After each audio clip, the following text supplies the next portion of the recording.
Hello everyone, welcome to chemistry solvers. तो कैसे आप सब लोग। आज हम शुरू करने जा रहे हैं हमारा नेक्स्ट चैप्टर जो कि है ग्रुप थ्योरी। अब ग्रुप थ्योरी मैंने आपको बता दिया, ये आपका लगभग 10 नंबर का ये आपका चैप्टर आता है और ये आपका काफ़ी इंपॉर्टेंट चैप्टर है। इंपॉर्टेंट चैप्टर क्यों बोल रहा हूँ मैं, क्योंकि 10 नंबर का आ रहा है और काफ़ी आसान चैप्टर है आपका ये, ठीक है। तो इसलिए मैं इसको थोड़ा आपका इंपॉर्टेंट चैप्टर बोल रहा हूँ। अब इसमें अगर मैं इंपॉर्टेंट टॉपिक की बात करूँ ना, तो पता ही है पॉइंट ग्रुप से तो क्वेश्चन आना ही आना है ना, पॉइंट ग्रुप से। और एक टेबल है आपके पास, वहाँ से आप सारे पॉइंट ग्रुप का पता लगा सकते हो, है? उसके बाद हाँ, जब आपके कुछ आपके जो सिमेट्री ऑपरेशन होते हैं उनकी आपकी मल्टीप्लिकेशन से भी कई बार क्वेश्चन आ सकता है, जो आपको आसानी से हो जाता है, वो भी कोई इतनी बड़ी भारी बात नहीं है। हाँ, कैरेक्टर टेबल से आपका क्वेश्चन आता है, रिड्यूसिबल इरिड्यूसिबल रिप्रेजेंटेशन भी लगभग हर बार ही आपका क्वेश्चन आता है। और जो आपका कैरेक्टर टेबल से आपका जो एप्लीकेशन वाला पार्ट है, जिसमें आपके रमन एक्टिव या एक्टिव वगैरह ये सब मोड वगैरह निकालना होता है, एक आपका क्वेश्चन वहाँ से रहता है, ठीक है। तो 10 नंबर आप यहाँ से एक्सपेक्ट कर सकते हो, ठीक है। चलो शुरू करते हैं हमारा चैप्टर ग्रुप थ्योरी। तो ग्रुप थ्योरी की अगर मैं बात करूं, ग्रुप थ्योरी में बेसिक 2 टर्म सबसे पहले आती है। एक आते हैं आपके सिमेट्री ऑपरेशंस, एक आते हैं सिमेट्री एलिमेंट। सिमेट्री ऑपरेशन, ठीक है। तो सिमेट्री ऑपरेशन क्या होते हैं? सिमेट्री ऑपरेशन को आप समझो कि सिमेट्री ऑपरेशन कुछ नहीं है, वो एक मॉलिक्यूल की एक मूवमेंट है, ठीक है। सिमेट्री ऑपरेशन क्या? मॉलिक्यूल की मूवमेंट है, so that we can get the equivalent और आइडेंटिकल कॉन्फ़िगरेशन, है ना।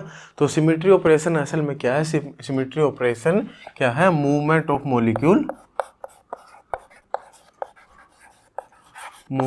मॉलिक्यूल टू गेट इक्विवेलेंट और आइडेंटिकल कॉन्फ़िगरेशन,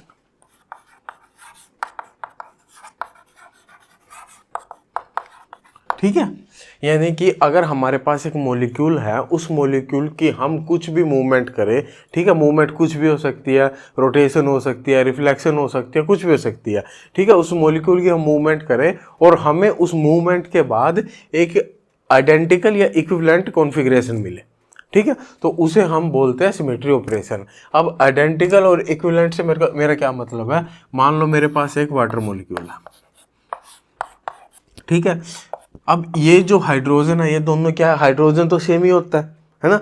तो मैं अपनी मर्जी से इसको 1 और 2 नाम दे देता हूँ, इनको अलग अलग आइडेंटिफाई करने के लिए, ठीक है। इसको मैंने 1 बोल दिया, इसको 2 बोल दिया, और मैं इसकी क्या कर दूँ? ऐसे रोटेशन कर दूँ, यहाँ से इसको ऐसे, इसको उल्टा कर दूँ। तो अगर मैं इसकी रोटेशन करूँगा तो ये कुछ इस टाइप से आ जाएगा, यहाँ पे आपका H2 आ जाएगा, यहाँ पे आपका क्या आ जाएगा? H1 आ जाएगा, ठीक है। और इसके बाद मैं इसकी एक और बार फिर क्या कर दूं? दोबारा से फिर इसकी एक और बार रोटेशन कर दूं, तो यहाँ से ये दोबारा आपका ये क्या आ जाएगा? H1 आ जाएगा और H2 आ जाएगा, ठीक है। तो जो मैंने क्या किया, मैंने मूवमेंट किया, उस मूवमेंट से मेरे को एक ये कॉन्फ़िगरेशन मिली, वहाँ से फिर मूवमेंट की, उससे मेरे को ये मिली। तो ये दोनों तो क्या होगी, यहाँ पे ये 2 है, यहाँ पे लेकिन 1 है, यहाँ 2 है, यहाँ पे 1 है, ठीक है। हाइड्रोजन की जगह हाइड्रोजन है, ऑक्सीजन की जगह ऑक्सीजन है, लेकिन नंबरिंग में क्या आ रहा है? फर्क आ रहा है, ठीक है। तो इनको बोलते हैं इक्विवेलेंट कॉन्फ़िगरेशन, ठीक है। लेकिन अगर बिल्कुल ही सेम आ जाए, 1 की जगह 1 आ रहा है, 2 की जगह 2 आ रहा है, हाइड्रोजन की जगह हाइड्रोजन आ रहा है, बिल्कुल एग्जैक्ट सेम आ जाए, तो इनको बोलते हैं आइडेंटिकल कॉन्फ़िगरेशन, ठीक है। यानी कि आपको कोई ऐसी मूवमेंट करनी है जिससे आपको इक्विवेलेंट और आइडेंटिकल कॉन्फ़िगरेशन मिल जाए, ठीक है। समझ में आई बात? तो ये तो होते हैं सिमेट्री ऑपरेशंस। अब देख लेते हैं सिमेट्री एलिमेंट्स। सिमेट्री एलिमेंट्स, अब सिमेट्री एलिमेंट्स क्या होते हैं? सिमेट्री एलिमेंट्स आपके कोई भी ऐसी ज्योमेट्रिकल एंटिटी है, यानी कि चाहे कोई लाइन हो चाहे प्लेन हो, जिनकी हेल्प से हम जो सिमेट्री ऑपरेशंस हैं उनको लगा सकते हैं। यानी कि ये क्या है? आपकी कोई भी ज्योमेट्रिकल एंटिटी है जिसकी हेल्प से हम क्या कर सकते हैं? सिमेट्री ऑपरेशंस को लगा सकते हैं, ठीक है। अब ये जो आपके सिमेट्री एलिमेंट्स होते हैं, ये आपके 5 टाइप के होते हैं। तो सबसे पहला आपका हो गया आइडेंटिटी।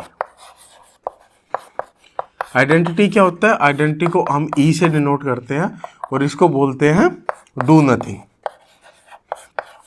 ठीक है, डू नथिंग यानी कि इसको आप वन की तरह मान लो, किसी भी चीज को वन से मल्टीप्लाई करेंगे वही आएगा। ठीक है, यानी कि इसमें भी वही है। ये आइडेंटिटी एलिमेंट क्या होता है कि आपको किसी मॉलिक्यूल में कुछ नहीं करना। ठीक है, वो आपका किसको डोनेट करता है? वो आता है आपका आइडेंटिटी एलिमेंट। ठीक है, तो सेकंड आपके होते हैं एक्सिस ऑफ सिमेट्री। अब एक्सिस ऑफ सिमेट्री क्या होता है? एक्सिस ऑफ सिमेट्री को हम CN से डोनेट करते हैं, CS से डिनोट करते हैं। ठीक है, अब CN आपका क्या होता है? ये आपका रोटेशन को बताता है। ठीक है, यानी कि हम किसी भी एक्सिस के अलोंग रोटेशन कर रहे हैं किसी एंगल थीटा से, और जो आपका एंगल थीटा होगा वो थीटा किसके इक्वल होगा? वो 360 डिग्री बाय n क्या होगा? जो इसका एक्सिस ऑफ सिमेट्री का ऑर्डर हो गया। ठीक है, तो वो n क्यों? तो अगर मेरे को C1 निकालना है, C1 के लिए आपका थीटा क्या आ जाएगा? 360 डिग्री। ठीक है, और किसी भी मॉलिक्यूल को 360 डिग्री रोटेट करो वही मॉलिक्यूल आ जाएगा। ठीक है, आइडेंटिकल कॉन्फ़िगरेशन मिलेगी, यानी कि यहां से मैं बोल सकता हूं कि E आपका C1 के इक्वल है। E C1 है ना, E भी करो तो कुछ नहीं, वही मॉलिक्यूल मिलेगा, C1 करो तभी वही मॉलिक्यूल मिलेगा, तो E आपका C1 के इक्वल हो गया। समझ में आ गया बात? तो उसके बाद मान लो अगर C2 निकालना है तो 2 से डिवाइड करेंगे तो थीटा आपका 180 डिग्री हो जाएगा। ठीक है, जो मैंने अभी आपको वाटर मॉलिक्यूल में करके दिखाया था। ठीक है, मैंने क्या किया था? C2 से उसको रोटेट कर दिया था। यहाँ पे ये H कोई भी यहाँ से एक्सिस जा रही है, इसको C2। ठीक है, 180 डिग्री से रोटेट कर दो तो ये आपका क्या आ जाएगा? OH2 और H1। ठीक है, तो ये आपकी C2, ऐसे C3 C4 and so on. उसके बाद इसमें आती है आपकी एक प्रिंसिपल एक्सिस। प्रिंसिपल एक्सिस क्या होती है? प्रिंसिपल एक्सिस वो होती है जिसके लिए n आपका क्या होता है? मैक्सिमम, जिसका ऑर्डर आपका क्या होता है? मैक्सिमम। ऑर्डर क्या होगा? मैक्सिमम। और जितनी होगी उनको हम सेकेंडरी एक्सिस बोल देंगे। ठीक है, चलो उसके बाद अब ऑर्डर देख लेते हैं। ऑर्डर क्या बताता है? ऑर्डर बताता है कि इसके अंदर कितने नंबर ऑफ ऑपरेशन या कितने नंबर ऑफ एलिमेंट्स होंगे। ठीक है, तो नंबर ऑफ ऑपरेशन इसके अंदर कितने होंगे? तो जब भी CN एक्सिस होगी इसके जो ऑपरेशंस होंगे वो कितने होंगे? n-1। ठीक है, इसका ऑर्डर होगा n-1। उसके बाद फिर आता है आपका अब देख लेते हैं साथ में इसका इन्वर्स। अब इन्वर्स क्या होता है? इन्वर्स होता है कि जब भी कोई मेरे पास अगर ऑपरेशन A है उसको मैं उसके इन्वर्स के साथ मल्टीप्लिकेशन करूं तो आपका क्या आता है? आइडेंटिटी एलिमेंट आता है। ठीक है, ये आपको क्या बताता है? ये आपको इन्वर्स बताता है। इन्वर्स सिंपल सी चीज़ है। मान लो कोई नंबर है, कुछ भी मान लो, 5 मान लो। ठीक है, 5 का इन्वर्स क्या होगा? 5 इन्वर्स यानी कि 1/5। 5 को अगर 1/5 से मल्टीप्लाई करेंगे तो आपका 1 आएगा ना। ठीक है, 5 इन्वर्स बोल सकता हूँ।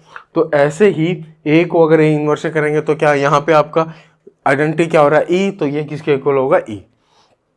ठीक है, अब कोई भी एक्सिस है उसका इन्वर्स क्या होगा? इसका इन्वर्स होगा, मान लो अगर मेरी कोई भी CAB। ठीक है, अब ये ऊपर A और ये B क्या बता रहा है? ये मान लो जैसे कोई भी C3 एक्सिस है और ऊपर 2 लिखा हुआ है, इसका मतलब है C3 को यानी कि 120 डिग्री से आपको कितनी बार? 2 बार रोटेशन करनी है। 120 डिग्री से 2 बार रोटेशन करनी है। C3 का क्या मतलब होगा? 1 बार रोटेशन करनी है। C3 का क्या मतलब होगा? 3 बार रोटेशन करनी है। ठीक है, और ये C3 आपका किसके इक्वल हो जाएगा? E के इक्वल हो जाएगा। यानी यहाँ पे मैं बोल सकता हूँ E = CNN। ठीक है, किसी भी CN एक्सिस को अगर हम n बार ही क्या करते उसकी रोटेशन करते तो वो आपका किसके इक्वल होता है? E के इक्वल होता है। समझ में आ गई बात? तो अगर मेरे को इसका इन्वर्स निकालना है वो आपका किसके इक्वल होगा? CBB-A। ठीक है, ये क्या होगा? ये आपका उसको इन्वर्स बताएगा। ठीक है, जैसे कि मान लो कोई भी C3 एक्सिस है, इसका इन्वर्स क्या होगा? C3 ठीक है, ये इन्वर्स होगा। जैसे C4 एक्सिस है, इसका इन्वर्स क्या होगा? C4 ठीक है, ये इन्वर्स होंगे। और आगे जब हम क्लास पढ़ेंगे ना, तो जब हम सी एन एक्सिस पढ़ेंगे उसमें जो इनवर्स होंगे एक दूसरे के, उनकी एक क्लास बनेगी। ठीक है, इस चीज़ को ध्यान रखना, ये आपका आगे क्लास में आएगा। ठीक है, समझ में आएगी बात। इसके बाद और इसमें क्या रहेगा, प्रिंसिपल एक्सिस होगी, इनवर्स हो गया। हाँ, इसमें एक चीज़ और ध्यान रखो,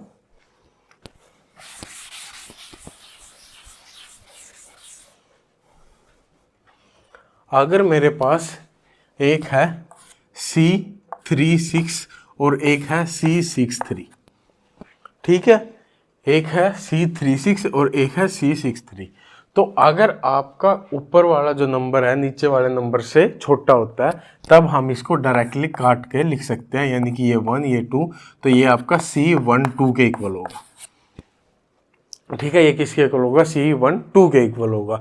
लेकिन वहीं अगर ये ऊपर वाला नंबर आपका बड़ा हो तब हम इसको डायरेक्टली काट नहीं सकते, तब हम इसको कैसे लिखेंगे, इसको लिखेंगे C36 माइनस, और जो यहाँ पे नंबर है उसको हम माइनस कर देंगे, ये आ जाएगा C33। अब हम इसको काट सकते हैं, ये आपका C1 के इक्वल होगा। ठीक है, इतनी बात समझ में आई।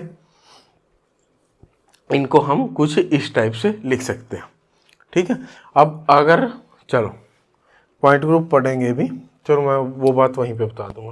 वैसे कुछ नहीं था, इतनी सी बात थी, अगर कोई भी सी एन एक्सिस है उसके अगर एक पॉइंट ग्रुप है जिसमें सी एन एक्सिस है तो उस पॉइंट ग्रुप के अंदर या तो NC2 होंगे या एक भी C2 नहीं होगी।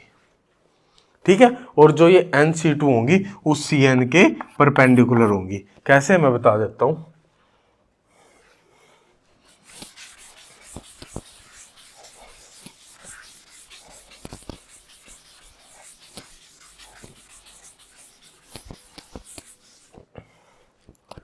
जैसे मान लो ये आपका BF3 मॉलिक्यूल है, ठीक है, ये इस प्लेन पे। अब यहां से ऊपर इसकी क्या होगी, एक यहां से मैं C3 एक्सिस पास कर सकता हूँ।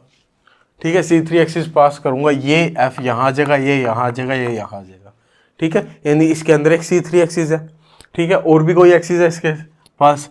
अगर मैं यहाँ से क्या कर दूं, यहाँ से एक C2 पास कर दूं।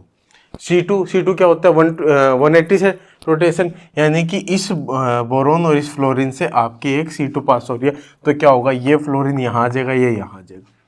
ठीक है, इसको ऐसे कर दिया सही, यानी कि एक C2 ये होगी इसके अंदर। तो अगर इसके अंदर एक C2 आ गए जो कि आपकी CN क्या होगी, CN प्रिंसिपल एक्सिस होगी, ये आपकी क्या है, ये है प्रिंसिपल एक्सिस। तो प्रिंसिपल एक्सिस के परपेंडिकुलर अगर आपको एक C2 दिख रही है, परपेंडिकुलर है ना, ये सीधी जा रही है, ऐसे जा रही है, 90 डिग्री का एंगल है ना। अगर इसके परपेंडिकुलर आपकी एक C2 होगी, इसका मतलब 2 C2 और प्रेजेंट होगी इसके अंदर, यानी कि अगर C3 में C2 आ रही है, या तो 3 C2 आएंगी या फिर एक भी C2 नहीं आएगी जो कि परपेंडिकुलर है। ठीक है, इसके परपेंडिकुलर वो दो कहाँ से है, वो एक आपकी यहाँ से है, इसको C2 कर दो, और एक यहाँ से है, इस B और F से, इसको C2 कर दो। ठीक है, समझ में आ गई बात। चलो, इसके बाद आपका आता है, हाँ इसको बनना रहने दे, थर्ड आपका होता है plane of symmetry. Plane of symmetry. अब प्लेन ऑफ सिमेट्री क्या बोलता है, प्लेन ऑफ सिमेट्री को हम सिग्मा से डिनोट करते हैं। ठीक है, और ये जो प्लेन क्या करता है, ये आपकी रिफ्लेक्शन देता है। ठीक है, ये क्या देता है, आपकी रिफ्लेक्शन। यानी कि सिंपल, अगर सिंपल लैंग्वेज में समझे तो अगर किसी मॉलिक्यूल को कोई प्लेन दो इक्वल पार्ट में डिवाइड कर रहे हैं, ठीक है, यानी कि एक हाफ उसके दूसरे हाफ के क्या है, बिल्कुल रिफ्लेक्शन है, तो वहां पे आपका वो सिग्मा प्लेन प्रेजेंट है। ठीक है, वहां पे आपका सिग्मा प्लेन प्रेजेंट है। अब जो ये सिग्मा होता है, ये भी आपका क्या होता है, एक होता है सिग्मा V और एक होता है sigma D, sorry sigma H। ठीक है, एक होता है सिग्मा V, एक होता है sigma H।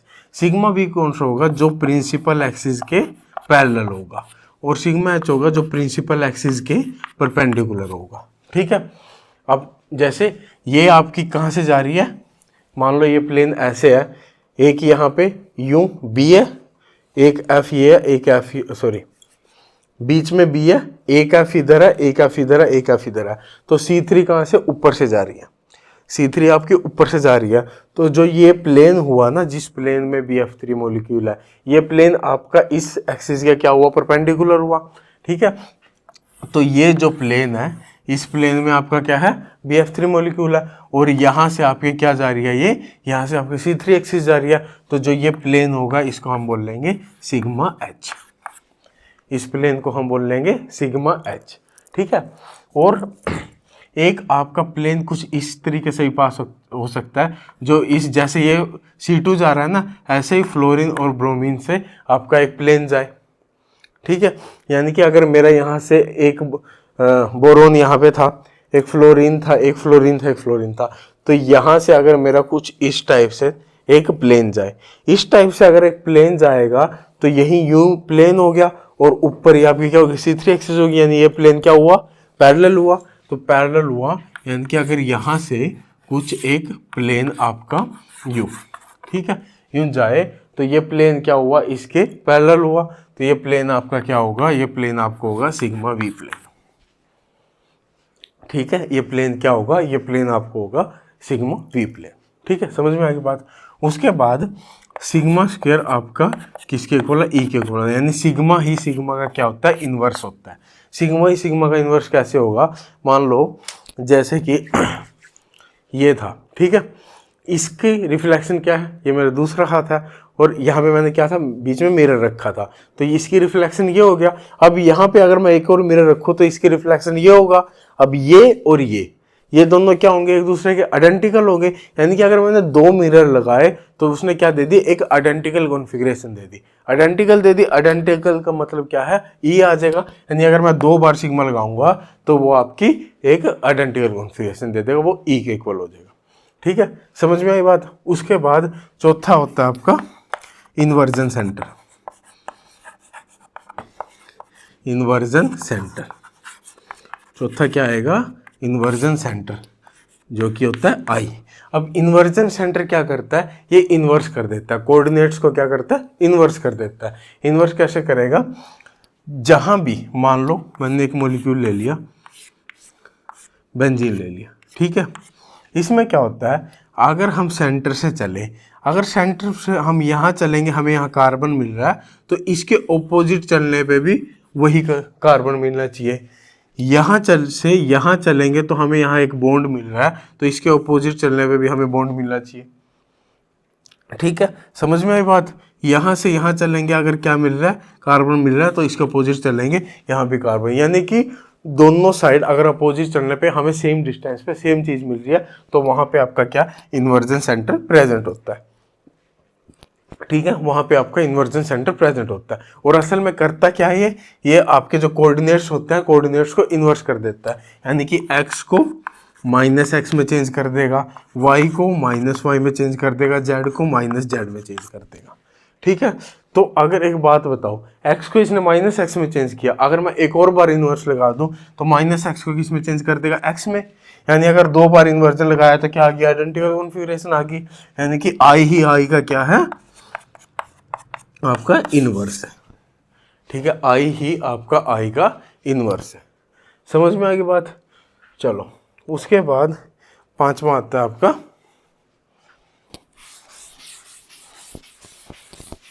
Improper axis of symmetry.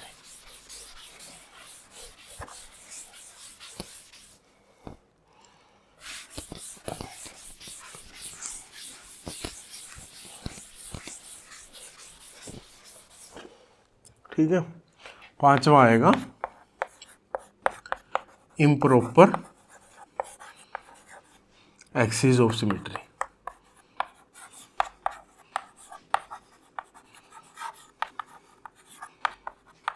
ठीक है, इम्प्रॉपर एक्सिस ऑफ सिमेट्री क्या होती है आपकी, SN होती है। SN ये क्या करती है, ये करती है आपकी रोटेशन फॉलोड बाय रिफ्लेक्शन। ठीक है, यानी पहले रोटेशन कर दो और फिर एक प्लेन से क्या कर दो, रिफ्लेक्शन कर दो। इसमें कंडीशन होती है कि जो आपका प्लेन होगा जहाँ जिस एक्सिस से आपने रोटेशन करी होगी उसका परपेंडिकुलर होगा। यानी कि अगर मैं एस एन जेड निकालना चाहूँ, यानी जेड एक्सिस में है, तो वो किसके इक्वल होगा, सी एन जेड, यानी रोटेशन हमने जेड एक्सिस के अलोंग करी और रिफ्लेक्शन फिर एक्स वाई एक्सिस के अलोंग करी। ठीक है, तो ये आपका क्या होगा, ये आपका एस एन एक्सिस होगा। पीछे मैं एक चलिए यहीं बता देता हूँ। अब इसमें मान लो अगर मैं यहाँ पे नोट कर लो, जो आपका S2 होता है, S2 वो आपका इन्वर्जन के इक्वल होता है। ठीक है, ये आएगा कैसे वो भी अब धीरे धीरे समझ जाओगे। ठीक है, चलो अब इसमें अगर मैं बात करूँ ऑर्डर की, सबसे पहले तो जो ऑर्डर होगा, जब ये अगर आपका n इवन होगा तब आपका ऑर्डर होगा n/2, यानी क्योंकि इवन क्वांटिटी को ही हम हाफ कर सकते हैं ना एग्जैक्ट, तो इसको डिवाइड बाय 2 आ गया। लेकिन अगर n आपका ओड हुआ तब जो ऑर्डर होगा वो n-1 के इक्वल होगा। अगर n इवन हुआ, ठीक है, तब n/2, अगर n ओड हुआ तब n-1। ठीक है, इसके साथ ही इन्वर्स भी देख लेते हैं। अगर मेरे पास एस बी ए, ठीक है, ये है, हमने पीछे सी के केस में क्या पढ़ा था, एक्सिस ऑफ सिमेट्री के केस में क्या पढ़ा था कि वो एस बी माइनस ए हो जाएगा और यहाँ बी आ जाएगा। ठीक है, लेकिन ये कब होगा, अगर बी आपका क्या है, बी इवन है, समझे। लेकिन अगर बी आपका ओड है तो ये 2b माइनस ए हो जाएगा ऊपर। ठीक है, बी अगर ओड है, समझ गए बात। तो ये आपका क्या आ जाता है, ये इसके लिए इन्वर्स आ जाता है।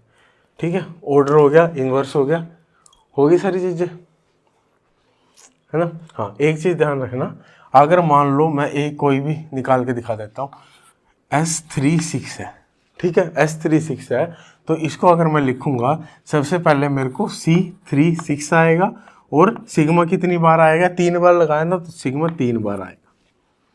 ठीक है, और S36 को मैं काट सकता हूँ, ये C1/2 हो गया। ठीक है, और यहाँ पे सिग्मा 3 है, सिग्मा 3 सिग्मा स्क्वायर आपका E के इक्वल होता है, तो एक सिग्मा बचेगा। ठीक है, ये किसके इक्वल होता है, ये आपका S2 के इक्वल होता है, S2 के इक्वल होगा, और S2 आपका इन्वर्जन के इक्वल होता है। ठीक है, समझ में आई बात। चलो, इतनी बात समझ में आई। अब एक बार कोऑर्डिनेट्स की टर्म में भी देख लेते हैं कि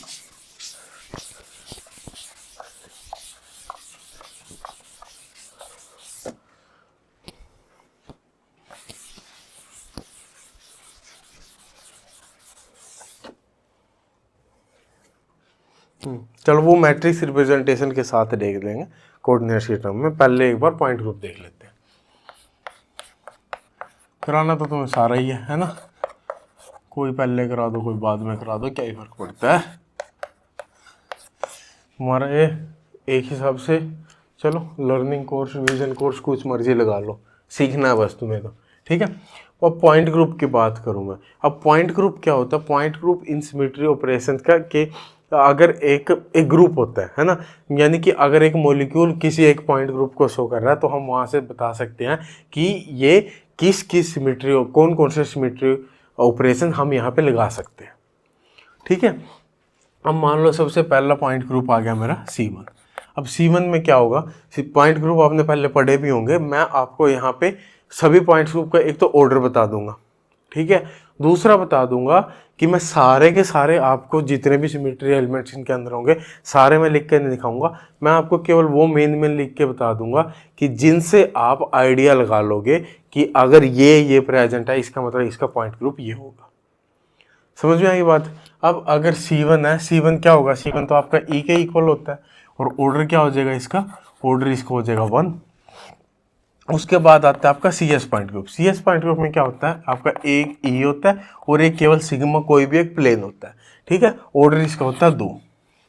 उसके बाद एक CI पॉइंट ग्रुप होता है, CI पॉइंट ग्रुप में आपका E होगा और इन्वर्जन होगा। ठीक है, ऑर्डर इसका भी हो जाएगा 2। उसके बाद CN होगा, CN का आप निकाला ही था, n-1 होता है ऑर्डर। Cn क्या होगा, n-1 ऑर्डर होगा, और इसमें आपकी एक प्रिंसिपल एक्सिस होगी, ठीक है, आइडेंटिटी। तो इसके अंदर इसका ऑर्डर होगा n, ठीक है। अगर मैं पॉइंट ग्रुप की बात करूं, ठीक है, एक होती है Cn एक्सिस ऑफ सिमेट्री, उसका ऑर्डर होता है n-1। क्यों? क्योंकि जो आपका Cnn वो E के इक्वल हो जाता है, इसलिए उसको उसमें इंक्लूड नहीं करते। लेकिन यहाँ पे मैं पॉइंट ग्रुप की बात कर रहा हूँ। अगर Cn पॉइंट ग्रुप है यानी कि उसके अंदर एक Cn एक्सिस होगी, साथ में E तो हो गई, तो यानी कि इसी n-1 और 1, तो ये आपका n के इक्वल हो गया, ठीक है। उसके बाद आता है CNV point group. CNV point group का कैसे पता करना है? उसके अंदर एक तो प्रिंसिपल एक्सिस होगी और साथ में क्या होंगी, n सिग्मा v होंगे, ठीक है। पॉइंट ग्रुप में एक और चीज ध्यान रखना, अगर आपके पास Cn एक्सिस है तो मैंने बताया था या तो उस पर nC2 होंगे या एक भी C2 नहीं होगा। ऐसे ही या तो उसके पास n सिग्मा v होंगे या फिर एक भी सिग्मा v नहीं होगा, ठीक है। इस चीज को ध्यान रखना। तो Cn और n सिग्मा v आए, ठीक है, वहां से पता लगा कि CNV पॉइंट ग्रुप है, इसका ऑर्डर होगा 2n। फिर आता है आपका CNH point group. CNH point group, इसमें आपकी एक Cn एक्सिस होगी और एक परपेंडिकुलर प्लेन होगा जिसको सिग्मा h बोल लेंगे, और इसका ऑर्डर भी क्या होगा, 2n होगा, ठीक है। उसके बाद C infinite V। C infinite V किसका होगा, उसमें C इनफाइनाइट एक्सिस होगी और इनफाइनाइट सिग्मा V होंगे, और इनफाइनाइट इसका ऑर्डर होगा। ये किस में होगा, जैसे कि आपकी एक पेंसिल, किस में होगा, ये लीनियर मॉलिक्यूल में होगा, लीनियर, ठीक है, लीनियर मॉलिक्यूल यानी कि जैसे कि HCl का पॉइंट ग्रुप क्या होगा, HCl का point group C infinite V होगा। कैसे होगा, यहां से आपकी इसको कुछ ऐसे मान लो,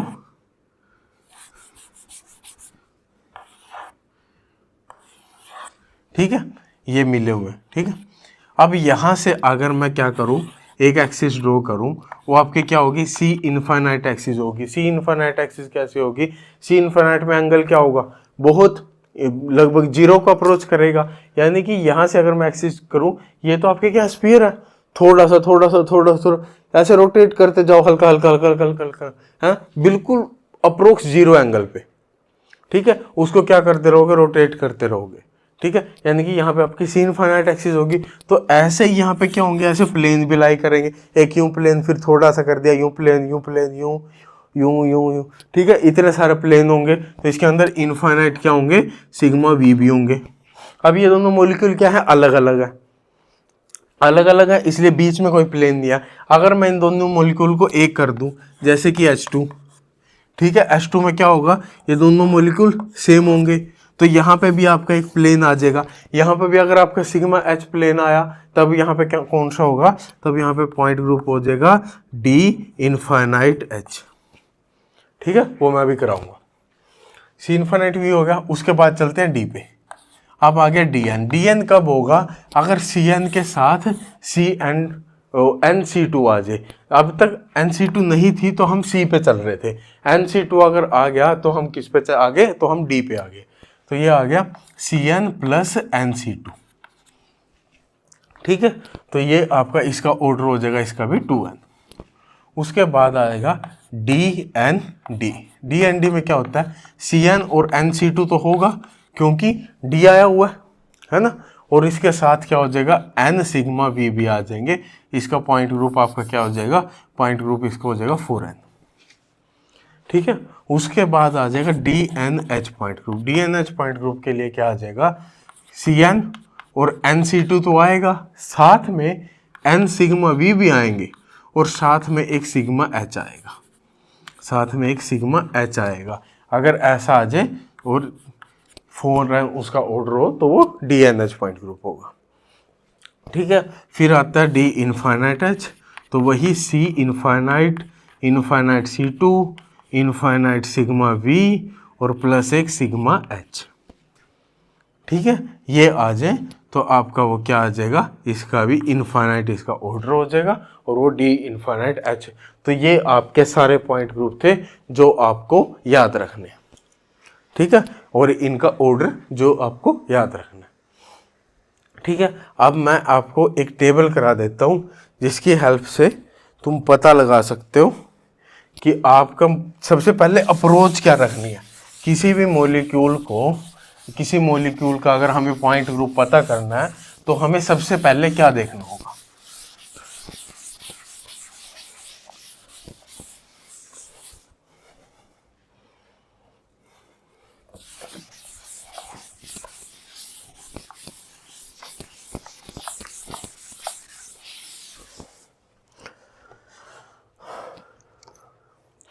तो अगर आपके पास कोई भी मॉलिक्यूल है, सबसे पहले आप देखोगे कि वो आपका मॉलिक्यूल लीनियर है या नहीं।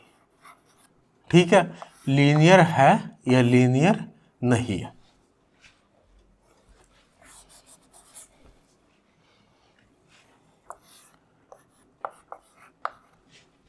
ठीक है, अगर वो लीनियर है, लीनियर में तो वो सिमेट्रिकल है या नहीं।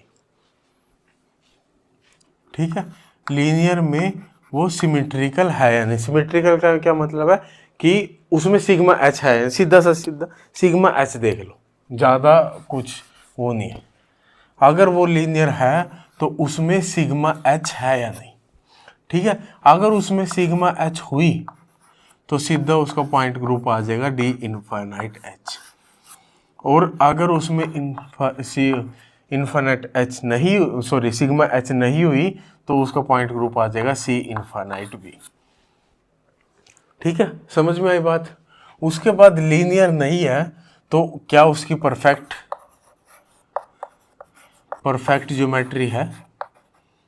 क्या उसकी परफेक्ट ज्योमेट्री है? परफेक्ट ज्योमेट्री यस, जैसे कि उसकी ऑक्टाहेड्रल शेप है, उसकी टेट्राहेड्रल शेप है। ठीक है, तो सीधा सीधा अगर टेट्राहेड्रल पॉइंट ग्रुप हो जाएगा, ऑक्टाहेड्रल तो ऑक्टाहेड्रल हो जाएगा, है ना। और अगर परफेक्ट ज्योमेट्री नहीं है तो उसके बाद हम देखेंगे प्रिंसिपल एक्सिस। उसके अंदर प्रिंसिपल एक्सिस है या प्रिंसिपल एक्सिस नहीं है। अभी तक समझ आ रहा है? लीनियर देखा, परफेक्ट ज्योमेट्री देखी, वो सब नहीं है तो हम देखेंगे प्रिंसिपल एक्सिस। अगर उसमें कोई भी प्रिंसिपल एक्सिस नहीं है, ठीक है, तब हम क्या देखेंगे? तब हम देखेंगे प्लेन। क्या उसके अंदर कोई प्लेन है? क्या कोई प्लेन उसके अंदर से पास हो रहा है? अगर प्लेन पास हो रहा होगा तब तो डायरेक्ट आपका सी एस पॉइंट ग्रुप आ जाएगा। ठीक है, लेकिन अगर प्लेन भी उसके अंदर पास नहीं हो रहा तब हम देखेंगे इन्वर्जन सेंटर। क्या उसके अंदर कोई इन्वर्जन सेंटर है? अगर इन्वर्जन सेंटर है तो आपका वो हो जाएगा सी आई पॉइंट ग्रुप। अगर इन्वर्जन सेंटर भी नहीं है तो क्या हो जाएगा? तब आपका वो हो जाएगा C1 पॉइंट ग्रुप। ठीक है, फिर वापस आओ प्रिंसिपल एक्सिस। अगर उसके अंदर प्रिंसिपल एक्सिस है तब हम देखेंगे क्या उसके अंदर NC2 है। अगर NC2 नहीं है तो अगर NC2 नहीं होती तो वो कहाँ चला जाता है? वो C में चला जाता है, CN में चला जाता है ना। तो फिर देखेंगे हम सबसे पहले सिग्मा एच। सिग्मा एच देखेंगे, सिग्मा वी नहीं देखेंगे। ठीक है, पहले देखेंगे सिग्मा एच। अगर उसके अंदर सिग्मा एच है तो डायरेक्ट उसका पॉइंट ग्रुप हो गया CNH। ठीक है, और अगर उसमें सिग्मा एच नहीं है तब देखेंगे हम सिग्मा वी। क्या उसके अंदर सिग्मा वी है? सिग्मा वी अगर हुई तो पॉइंट ग्रुप आ जाएगा CNV। और अगर सिग्मा वी नहीं हुई तो पॉइंट ग्रुप आ जाएगा आपका CN। समझ गए बात? अब NC2 अगर उसके अंदर हुई, NC2 क्या हुई? अगर हुई तो वो कहाँ चला गया? D पे चला गया। अब D में भी हमें क्या देखना है? D में क्या उसमें सिग्मा H है? सिग्मा H अगर हुआ तो सीधा आ गया CN भी हो गया, NC2 भी हो गया, सिग्मा H भी हो गया, सीधा DNH पॉइंट ग्रुप हो गया। ठीक है, और अगर सिग्मा H नहीं हुआ तब हम देखेंगे सिग्मा V को कि क्या उसके अंदर सिग्मा V है। सिग्मा V अगर हुई तब आ जाएगा DND पॉइंट ग्रुप, और सिग्मा V अगर नहीं हुई तब उसका आ जाएगा DN पॉइंट ग्रुप। ठीक है, तो ये आपके पूरा एक सारे के सारे पॉइंट ग्रुप आ गए इसमें, है ना। देख लो, स्क्रीनशॉट लेना स्क्रीनशॉट ले लो। मेरे ख्याल से इतनी सी तो साफ राइटिंग आज मैंने लिखी है कि तुम्हें समझ आ जाए, नहीं तो यार बोल बोल के लिख रहा था, है ना।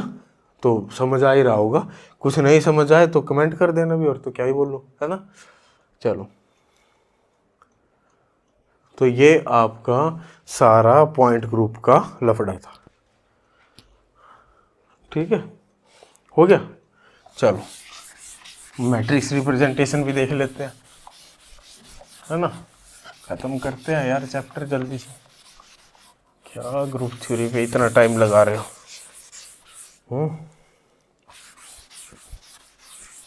आसान सा चैप्टर है भाई तुम्हारा ये, है ना, और 8-10 नंबर दे के जाएगा, तो इन नंबरों को जाने मत देना। उसके बाद देख लेते हैं मैट्रिक्स रिप्रेजेंटेशन।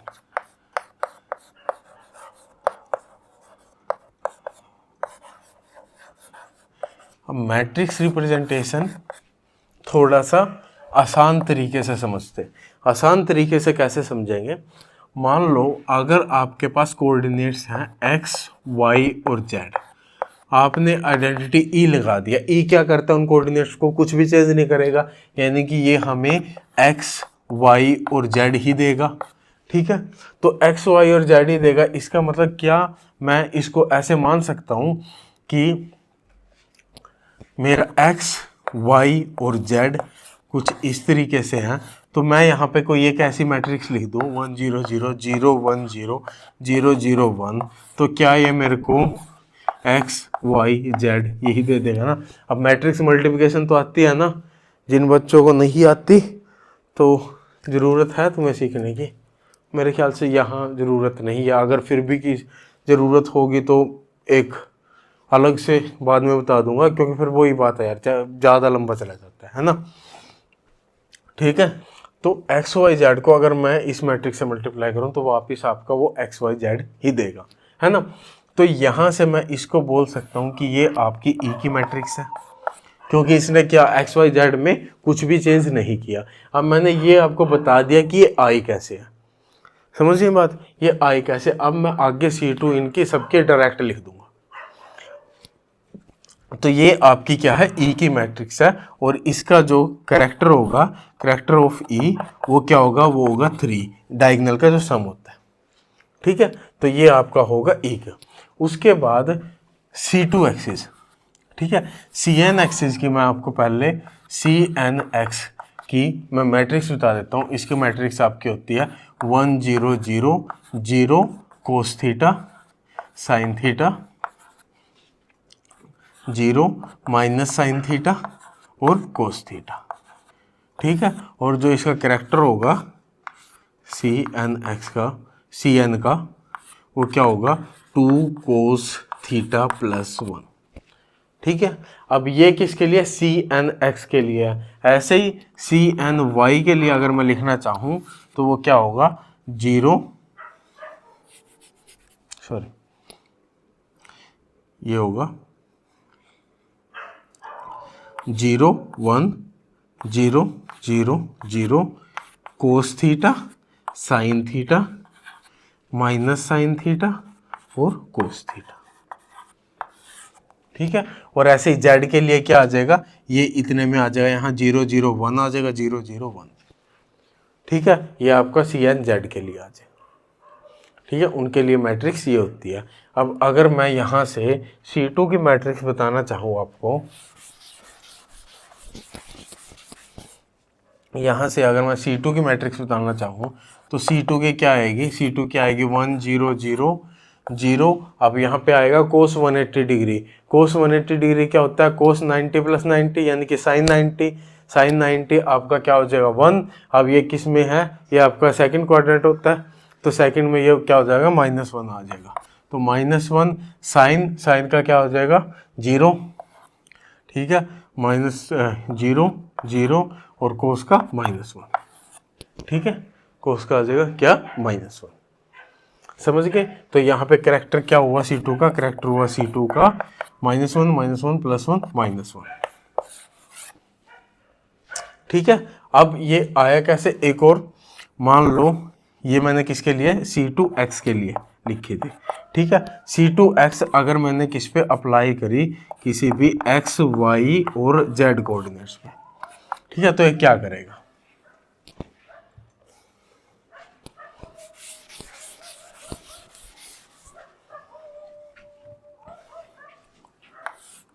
कुत्तों ने और दुखी कर दिया यार।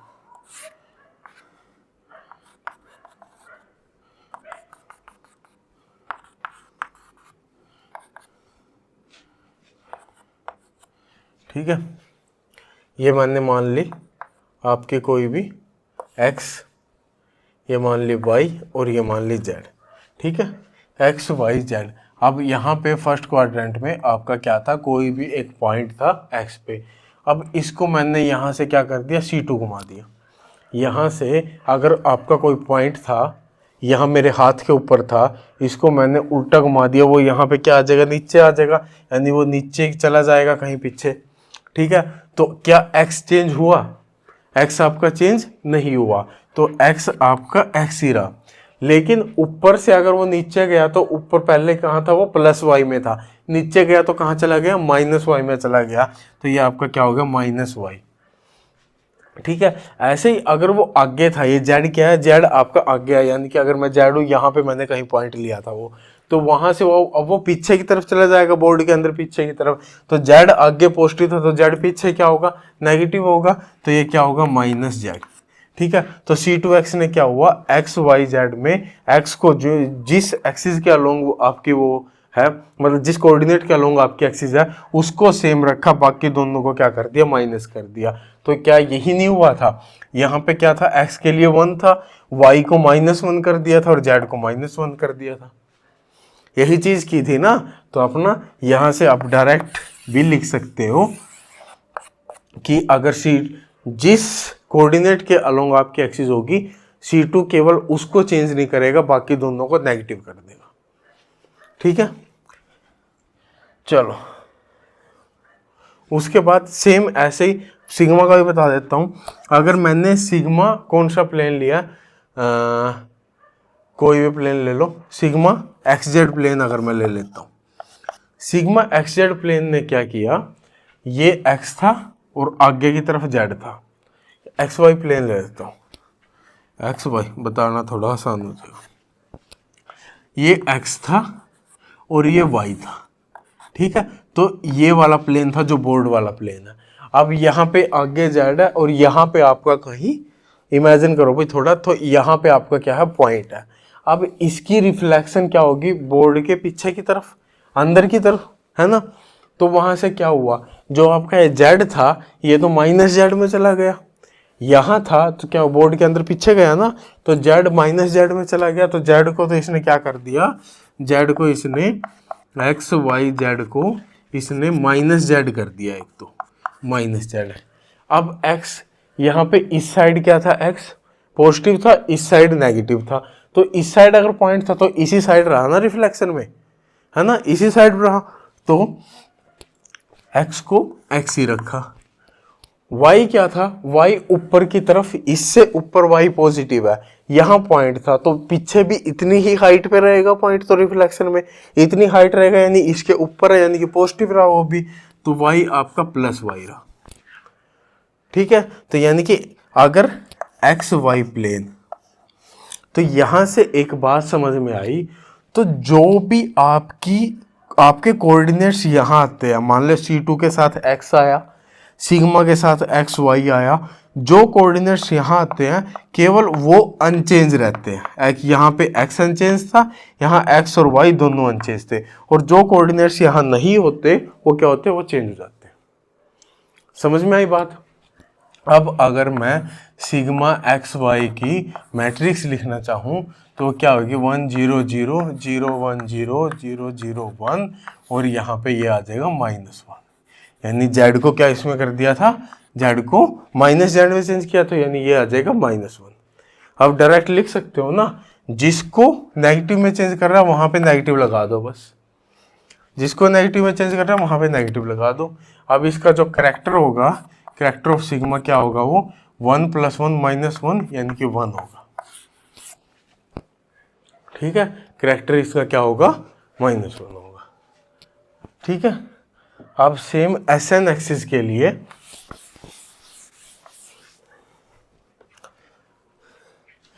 जैसे CNX के लिए हमने क्या लिखा था, सीधा SNX, जो CNX के लिए था SNX के लिए भी क्या आएगा, सेम आएगा, बस यहाँ पे जो 1 था वो -1 हो जाएगा, 0 0 0 0 और cos theta sine theta minus sine theta और यहाँ पे कोस थीटा। ठीक है, और इसका करैक्टर क्या होगा, SNX का करैक्टर इसका होगा 2 कोस थीटा -1, यानी कि जो C2 था उसमें जो +1 था वहाँ पे बस क्या आ गया, वहाँ पे -1 आ गया। ठीक है, तो ये इनकी सबकी क्या होगी, मैट्रिक्स रिप्रेजेंटेशन होगी। समझ में आ गई बात। इसमें अब जो ये करैक्टर होता है, character of E, character of sigma, अब ये आपको याद होना चाहिए। इसके लिए मैं आपको एक शॉर्टकट बता देता हूँ। ठीक है, -3 से 3 तक लिख लो, 0 1 2 3। ठीक है,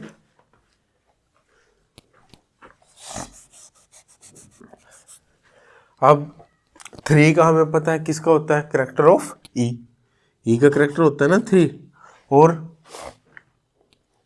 -3 किसका होता है, इन्वर्जन का, क्योंकि वो सारे सारे इन्वर्ट कर देता है, x को -x, y को -y, z को -z, तो इन्वर्जन किसका होगा, इन्वर्जन का होगा -3। ठीक है, अब हमें पता है S2 किसके इक्वल होता है, इन्वर्जन के इक्वल, तो S2 आ जाएगा आपका यहाँ पे। ठीक है, अब S2 से S4 तक जाओ सीधा, S3 S4। ठीक है, ऐसे ही S4 के नीचे डायरेक्ट फिर कहाँ से शुरू कर दो, C2 से, C2 C3 C4। ठीक है, और C4 के ऊपर क्या आ जाएगा, सिग्मा। ठीक है, तो ये आपके क्या है, एक ट्रिक है जिससे आप क्या कर सकते हो, सारे करैक्टर, जितने भी आपके करैक्टर है सबको याद रख सकते हो। ठीक है, अब देख लेते हैं कुछ क्वेश्चन कि जो आपका क्वेश्चन होगा वो किस टाइप से आएगा और आपको वो कैसे करना है।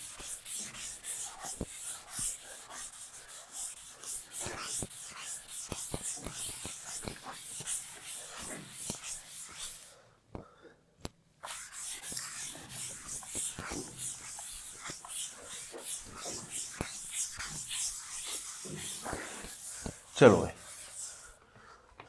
अब मान लो अपने पास क्वेश्चन आ गया कुछ इस टाइप से कि S2 और सिग्मा XY, ये बताओ आपका किसके इक्वल होगा।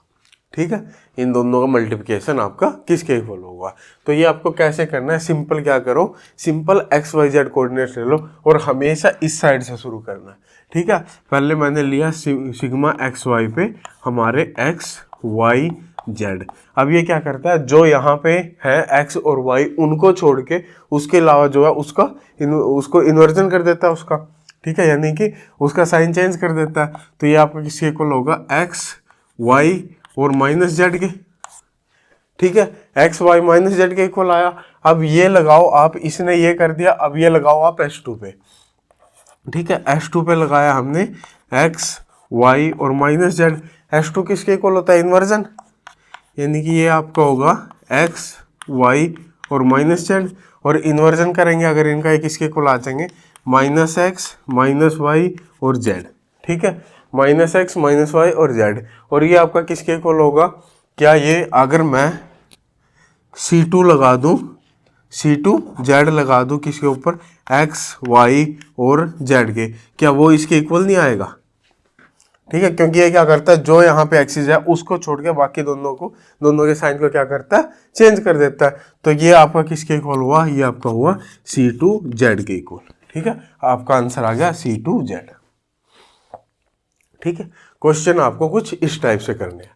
ठीक है, अब एक और देख लो।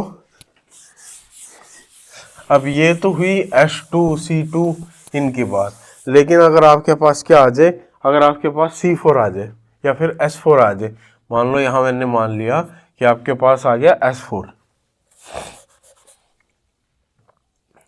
ये आ गया S4 जेड। ठीक है, आपके पास आ गया एस फोर जेड। अब एस फोर जेड कैसे करेगा, एक्स फोर जेड को कैसे चेंज करेगा, ये तो हमें कुछ आइडिया नहीं है। तो ये आपके क्वेश्चन होंगे किससे, आपकी मैट्रिक्स से। ठीक है, एस फोर जेड की मैट्रिक्स क्या है, cos theta sine theta 0 minus sine theta cos theta 0 0 0 -1। ठीक है, और S4, अगर S4 है तो थीटा किसके इक्वल होगा, 90 डिग्री के इक्वल। 360/n होता है ना, 360/4 कितना आ जाएगा, 90। ठीक है, ये आपका किसके इक्वल होगा, 90 डिग्री के इक्वल। तो ये आ जाएगा। अब यहाँ पे कोस 90, कोस 90 क्या होता है, 0, तो ये हो गया आपका 0। ठीक है, साइन 90 1 1 0, अब -1 0 0, और ये आ जाएगा 0 0 1। ठीक है, उसके बाद sigma x y, sigma x y का भी लिख लो। सिग्मा एक्स वाई की मैट्रिक्स क्या होगी, 1 0 0 0 1 0 0 0 -1। ठीक है, सिग्मा एक्स वाई की मैट्रिक्स आ जाएगी आपकी ये। ठीक है, अब इन दोनों को मल्टीप्लिकेशन करना। अब मैट्रिक्स मल्टीप्लिकेशन आपको बतानी पड़ेगी। ठीक है, मैट्रिक्स मल्टीप्लिकेशन कैसे करते हैं, ये आपका ऐसे जाएगा और ये आपका ऐसे जाएगा। ठीक है, कैसे, 0 को पहले 1 से मल्टीप्लाई करो, 0 × 1 0। ठीक है, फिर आ जाएगा प्लस, अगला क्या है 1, और यहाँ क्या है 0, 1 × 0 0। ठीक है, अगला क्या है 0 0 × 0 तो 0। ठीक है, ये आपका आ गया 0। ठीक है, उसके बाद फिर आएगा, यही आपकी रहेगी रो, लेकिन कॉलम आपकी सेकंड आ जाएगी, यानी आपका ये वाला पॉइंट दे दिया। ठीक है, अब आपकी यही रो रहेगी, अगली कॉलम आएगी, तो 0 × 0 0। ठीक है, 1 × 1 1, और 0 × 0 0। ठीक है, तो ये आपका 1 आ गया। उसके बाद फिर यही रो, अब ये वाली कॉलम, 0 × 0 0, 1 × 0 0, और 0 × -1 0। ठीक है, ये आ गया। अब आगे देखते हैं, अब की बार रो कौन सी हो जाएगी, सेकंड वाली, कॉलम ये और ये। ठीक है, -1 × 1 -1, अब 0 × 0 0, फिर 0 × 0 0। ठीक है, अगला -1 × 0 0, 0 × 1 0, 0 × 0 0। ठीक है, फिर -1 × 0 0, 0 × 0 0, और 0 × -1 0। ठीक है, अब लास्ट ये वाला रो, अब वो तीनों कॉलम, 0 × 1 0, 0 × 0 0, और फिर 1 × 0 0।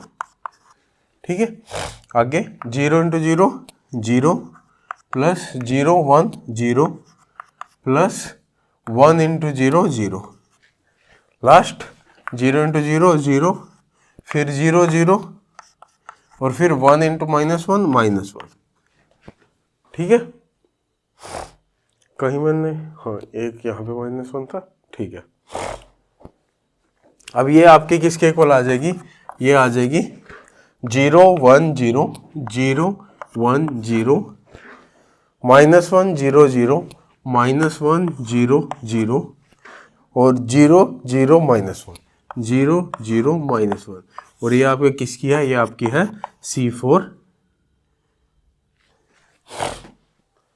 C4Z। ठीक है, ये आपका किसके इक्वल होता है, C4Z के इक्वल। यहाँ से वैसे डायरेक्ट भी कर सकते थे, ये मैंने आपको थोड़ा मैट्रिक्स मल्टीप्लिकेशन बतानी थी, मैंने इसलिए करके दिखा दिया। डायरेक्ट करेंगे, जैसे ये किसके इक्वल होगा, C4Z × सिग्मा एक्स वाई, और आगे भी क्या है, sigma x y. Sigma x y आपका किसके इक्वल हुआ, E के इक्वल, तो C4Z × E, और C4Z × E किसके इक्वल हुआ, C4Z के इक्वल हुआ। ठीक है, यहाँ से डायरेक्ट भी आ जाएगा, लेकिन मेरे को थोड़ा सा आपको मैट्रिक्स मल्टीप्लिकेशन बतानी थी, कि अभी तो बाई चांस ये है, लेकिन अगर कुछ और आ गया जो आपका केवल मैट्रिक्स से ही हो सकता है, तो आपको मैट्रिक्स मल्टीप्लिकेशन आनी चाहिए। ठीक है, समझ गए बात? तो ये आपका क्वेश्चन देख लो एक बार। अब चलते हैं हम इसके बाद।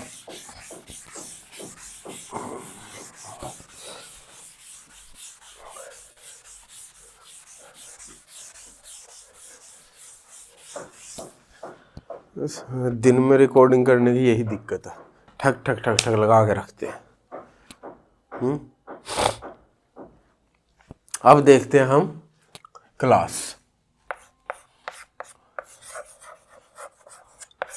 ठीक है, अब क्लास क्या होती है? मान लो कोई स्कूल है, ठीक है, तो उस स्कूल को हम क्या मान लेते हैं? वो स्कूल को मान लेते हैं हम एक ग्रुप। ठीक है, स्कूल हमारा क्या है? ग्रुप है। अब स्कूल के अंदर बहुत सारे क्या है? क्लासेस है ना, 6, 7, 8, 9, 10 है ना, अलग अलग क्लासेस है। तो वही चीज है जो हमारा ग्रुप है, ठीक है, ग्रुप के अंदर बहुत सारे क्या है हमारे पास? स्विटरी एलिमेंट्स है। अब उस स्विटरी एलिमेंट्स के भी अलग अलग क्या हो जाती है? क्लास हो जाती है। अलग अलग क्या हो जाती है? क्लास हो जाती है। अब उन क्लास को अलग अलग आइडेंटिफाई कैसे करेंगे? कौन कौन से बच्चे किस किस क्लास में जाएंगे? अब ये तो है नहीं भाई सारे बच्चों को एक ही क्लास में डाल दो, है ना। जो छोटे बच्चे हैं वो छोटी क्लास में जाएंगे, बड़े बच्चे बड़ी क्लास में जाएंगे, है ना। या फिर ये बोल दो अपने क्वालिफिकेशन के हिसाब से जाएंगे। ठीक है, तो इस हिसाब से अब अगर मैं क्लास की बात करूं तो ई होगा, उसकी अपनी एक क्लास होगी। ठीक है, ई की अपनी एक सेपरेट क्लास होगी, इन्वर्जन की अपनी एक सेपरेट क्लास होगी, सिग्मा एच की अपनी एक सेपरेट क्लास होगी। ठीक है, एक तो ये तीन हो गए, इन तीनों की तो अपनी एक अलग अलग क्लास होगी। ठीक है, उसके बाद आता है हमारा Cn और Sn। Cn और Sn में क्या होता है? जो भी एक दूसरे के इनवर्स होते हैं ना, उन दोनों की एक क्लास होती है। जैसे कि मान लो अपने पास है C7, ठीक है, C7 में कौन कौन होता है? C7-1, C7-2, C7-3, C7-4, C7-5, C7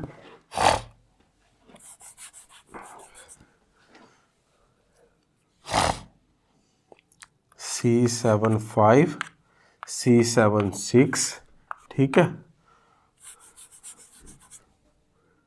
C7-4 यहाँ पे लिख देता हूँ, और एक C7-7 होगा जो आपका ई के इक्वल हो जाएगा। ठीक है, तो इसका ऑर्डर क्या होता है? n-1 यानी कि 7-1 6, तो आपके पूरे क्या होंगे? 6 एलिमेंट्स आ गए।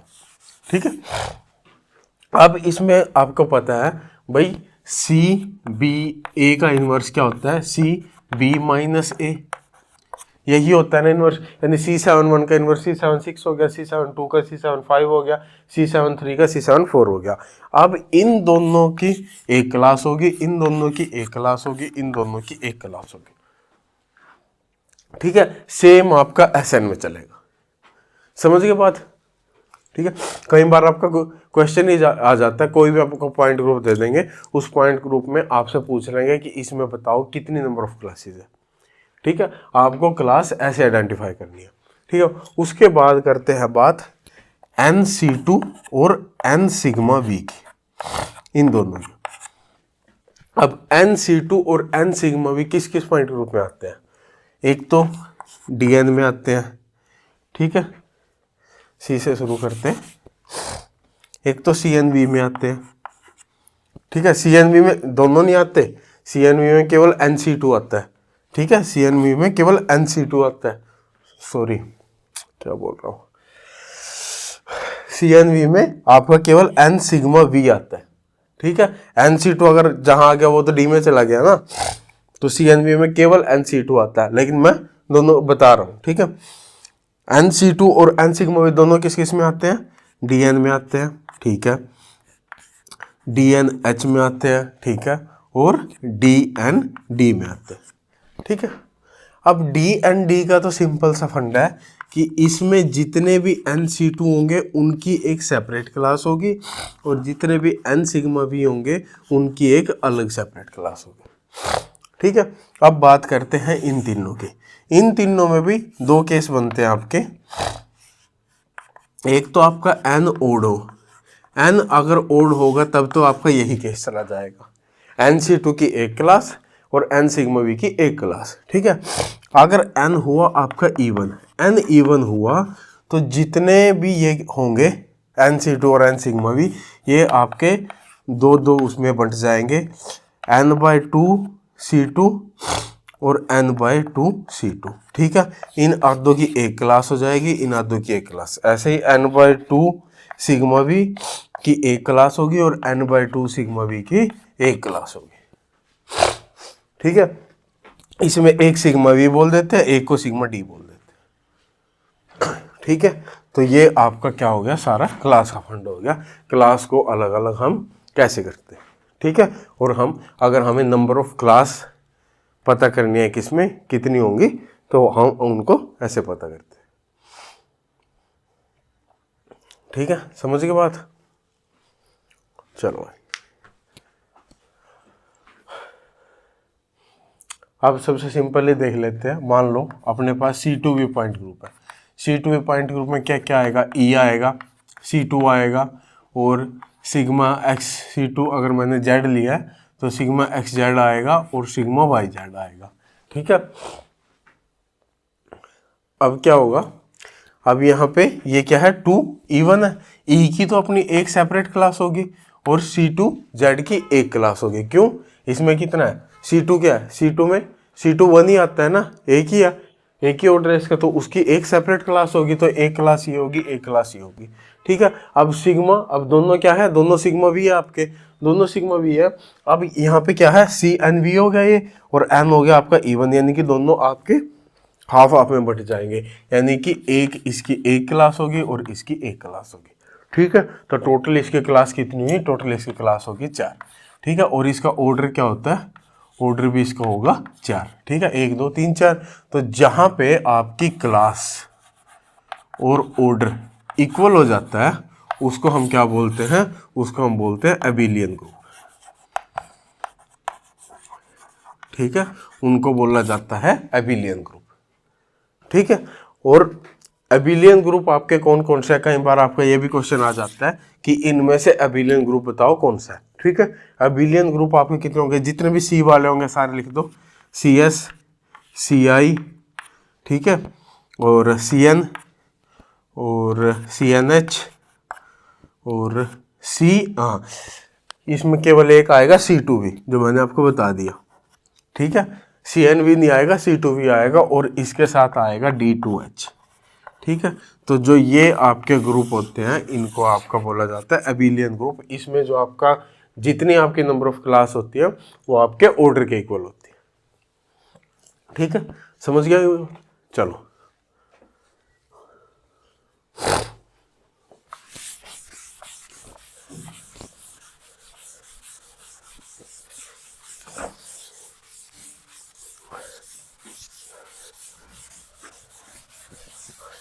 इसके बाद आते हैं रिप्रेजेंटेशन ऑफ अ ग्रुप।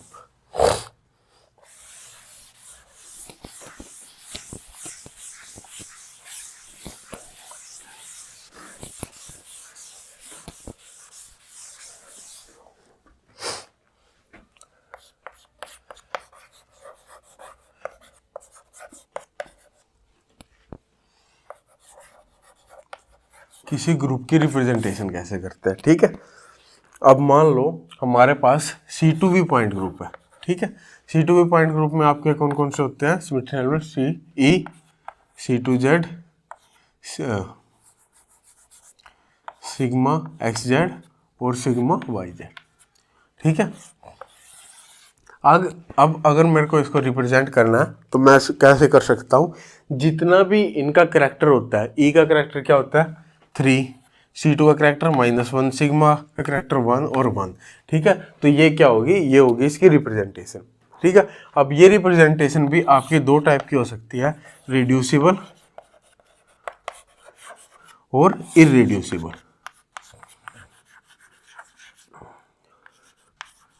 ठीक है, रिड्यूसिबल और इरेड्यूसिबल। रिड्यूसिबल रिप्रेजेंटेशन वो होती है जो हायर डायमेंशन में होती है, ठीक है, जिनको हम रिड्यूस कर सकते हैं फर्दर, ठीक है। जैसे कि ये ई का करेक्टर मैंने आपको बताया था क्या करता है, ई का करेक्टर आपको डायमेंशन बताता है। अब ये 3 डायमेंशन में, ठीक है, ये किस में होती है, ये आपकी हायर डायमेंशन में होती है और इनको फर्दर क्या किया जा सकता है, फर्दर रिड्यूस किया जा सकता है लोअर डायमेंशन में, ठीक है। ये आपकी क्या होती है, ये आपकी पहले ही लोअर डायमेंशन में होती है और इनको फर्दर रिड्यूस नहीं किया जा सकता, ठीक है। उसके बाद इनको फर्दर रिड्यूस नहीं किया जा सकता, ये होती है आपकी इररिड्यूसिबल रिप्रेजेंटेशन। अब ये हायर डायमेंशन में और कैसे हो सकती है, ये मान लो ये 3 कोऑर्डिनेट सिस्टम में, ठीक है, 3 कोऑर्डिनेट सिस्टम। अब यही किया था ना, ई का क्या लिखा था, 1 0 0 0 1 0 0 0 1, यहाँ पे कोऑर्डिनेट लिए थे x y z, ठीक है। ये किसके इक्वल आए थे, x y z, ठीक है। 3 कोऑर्डिनेट सिस्टम में था ये, 3 कोऑर्डिनेट सिस्टम में इसका कैरेक्टर निकाला था, वो क्या आया था, वो 3 आया था, ठीक है। अब मैं इसको फर्दर और कोऑर्डिनेट 3n कोऑर्डिनेट में भी लेके जा सकता हूँ। ये तो मैंने कैसे लिया था, मान लो वाटर मॉलिक्यूल है आपका, सिंपल ले लिया कि ये आपकी y है, ये आपकी x है और ये आपकी z है, ठीक है। अब मैं क्या करता हूँ, मान लो मैंने ऑक्सीजन के लिए अलग 3 कोऑर्डिनेट ले लिए, ठीक है, हाइड्रोजन के अलग 3 कोऑर्डिनेट ले लिए और इस हाइड्रोजन के अलग 3 कोऑर्डिनेट ले लिए। अब क्या हो गया, 3 3 3, ठीक है। तो ये क्या हो जाएगा, 9 कोऑर्डिनेट सिस्टम हो जाएगा, ठीक है, 9 कोऑर्डिनेट सिस्टम हो जाएगा। तो यहाँ पे इसको फर्दर मैंने क्या कर दिया, 9 कोऑर्डिनेट सिस्टम में कन्वर्ट कर दिया।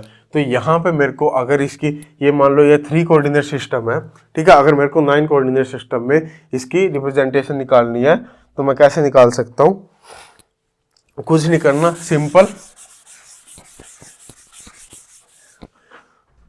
हमने क्या लिख लिए, हमने कैरेक्टर लिख लिए। अब यहाँ लिख लेते हैं number of unshifted atom. Number of unshifted atom कैसे निकालने हैं, मान लो मेरे पास क्या है, ये वाटर मॉलिक्यूल, ठीक है, C2 में पॉइंट ग्रुप होता है इसका। अब इसमें मैंने क्या किया, इसमें मैंने E लगाया, ठीक है। E लगाने के बाद कितने एटम है जो अनशिफ्टेड रहे, तीनों के तीनों अनशिफ्टेड रहेंगे, यानी कि ये आ जाएगा आपका 3, क्योंकि E क्या करता है, डू नथिंग, कुछ नहीं करता। उसके बाद मैंने लगाया C2Z, ठीक है, मैंने लगा दिया यहाँ पे C2Z। अब C2Z ने क्या किया, इस हाइड्रोजन को इस हाइड्रोजन से रिप्लेस कर दिया, लेकिन ऑक्सीजन क्या रहा, ऑक्सीजन क्या रहा, अनशिफ्टेड रहा, यानी कि अब के बार आपका एक अनशिफ्टेड एटम रहा। उसके बाद मैंने लगाया सिग्मा XZ, मैंने मान लिया ये मोलिकुलर प्लेन है, ये आपका क्या है, सिग्मा XZ है। अब ये क्या करेगा, जैसे कि आपके पास बॉल है, 3 बॉल है, 1 2 3, 1 2 3, ठीक है, और उनको एक बीच से काट दो, ठीक है, उनको बीच से काट दो। एक तलवार है तुम्हारे पास, ठीक है, और आपके पास 3 बॉल रखी है ऐसे, एक ऑक्सीजन 2 हाइड्रोजन साइड में, उनको ऐसे बीच से काट दो। वो उस प्लेन की बात हो रही है, वो बीच से काटेगा तो तीनों के तीनों क्या रहेंगे, अनशिफ्टेड रहेंगे, अनशिफ्टेड रहेंगे, तो ये आ गया आपका 3। उसके बाद सिग्मा YZ, अब YZ कौन सा होगा, जो यहां से जा रहा होगा, ठीक है, यू, जो ऑक्सीजन के अंदर से यूं जा रहा होगा, ऑक्सीजन के अंदर से जाएगा, इस हाइड्रोजन दोनों की क्या होगी, रिफ्लेक्शन होगी, दोनों क्या होंगे, शिफ्ट होंगे, यानी ये दोनों तो शिफ्ट हो गए, लेकिन ऑक्सीजन अब की बार भी शिफ्ट नहीं हुआ, तो ये आ गया 1।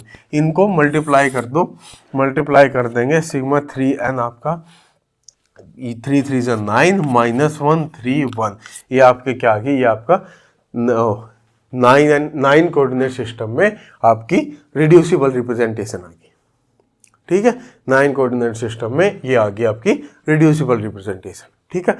अब रिड्यूसिबल को फर्दर कैसे हम इररिड्यूसिबल रिप्रेजेंटेशन में रिड्यूस करते हैं, उसका हमारे पास फॉर्मूला, वो हम आगे देखेंगे, वो क्या होता है, 1/h(NIR)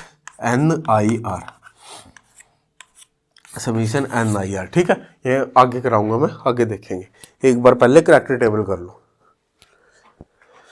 तब फिर वो ज़्यादा सही समझ आएगा।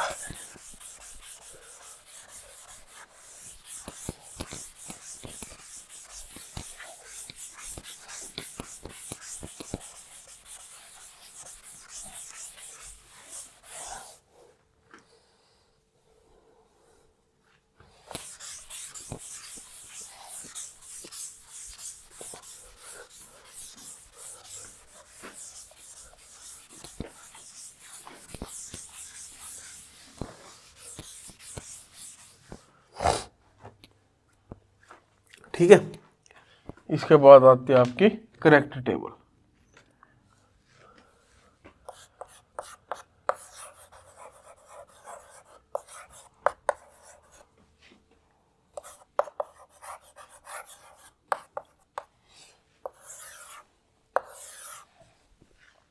अब जो करैक्टर टेबल होती है, ठीक है, यहाँ आपकी करैक्टर टेबल किस हिसाब से होती है,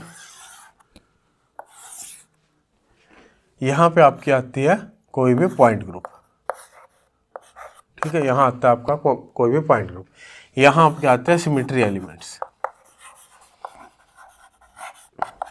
यहाँ आती है इरेड्यूसिबल रिप्रेजेंटेशंस, ठीक है, और यहाँ आते हैं करैक्टर्स,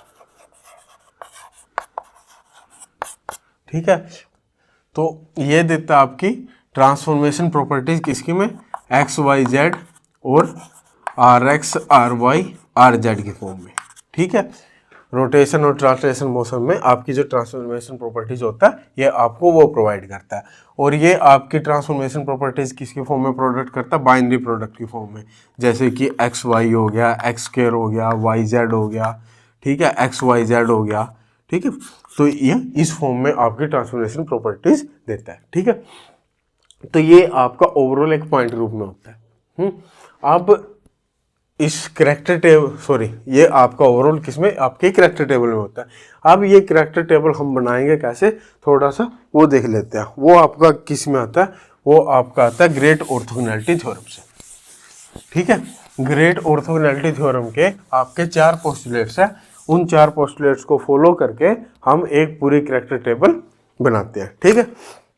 अब वो जो चारों के चारों पोस्टुलेट्स हैं, कई बार वो पोस्टुलेट्स भी आपके आ जाते हैं, वो पूछ लेते हैं कि ये क्या, कौन कौन से ग्रेट ऑर्थोगोनैलिटी थ्योरम में आपके क्या क्या पोस्टुलेट्स थे, ठीक है।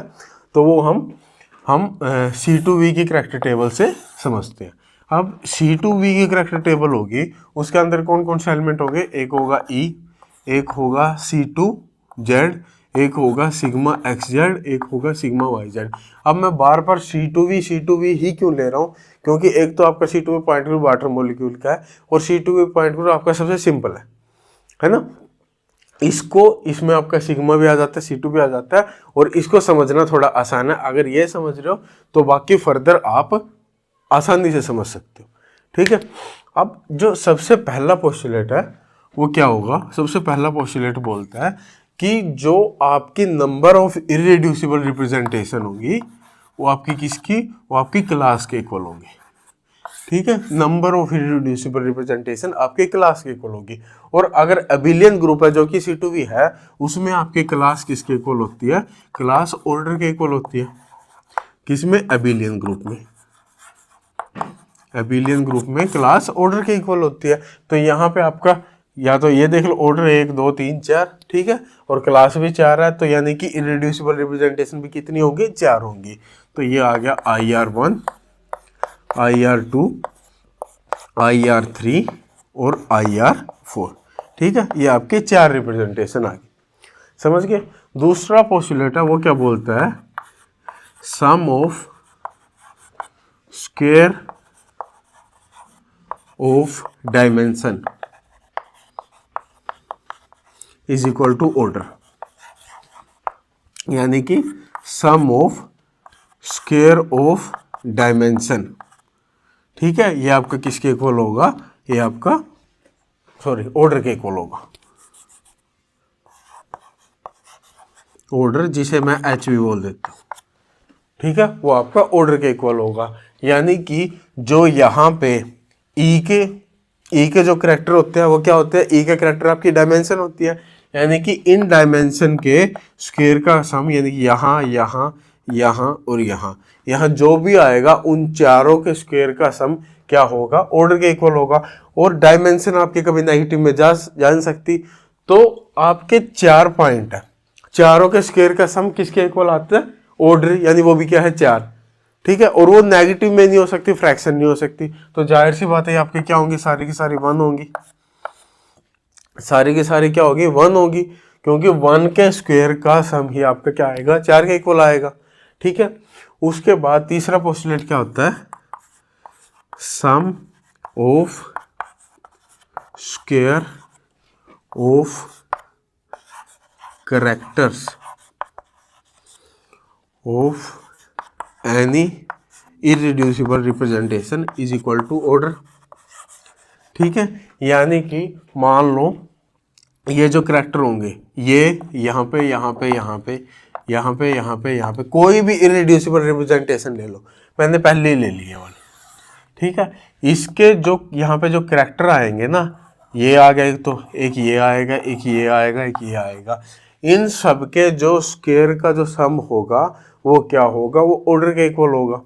ठीक है, ऐसे ही इस इररिड्यूसिबल के भी करैक्टर के स्क्वायर का सम क्या होगा, ऑर्डर के, इसके भी और इसके भी।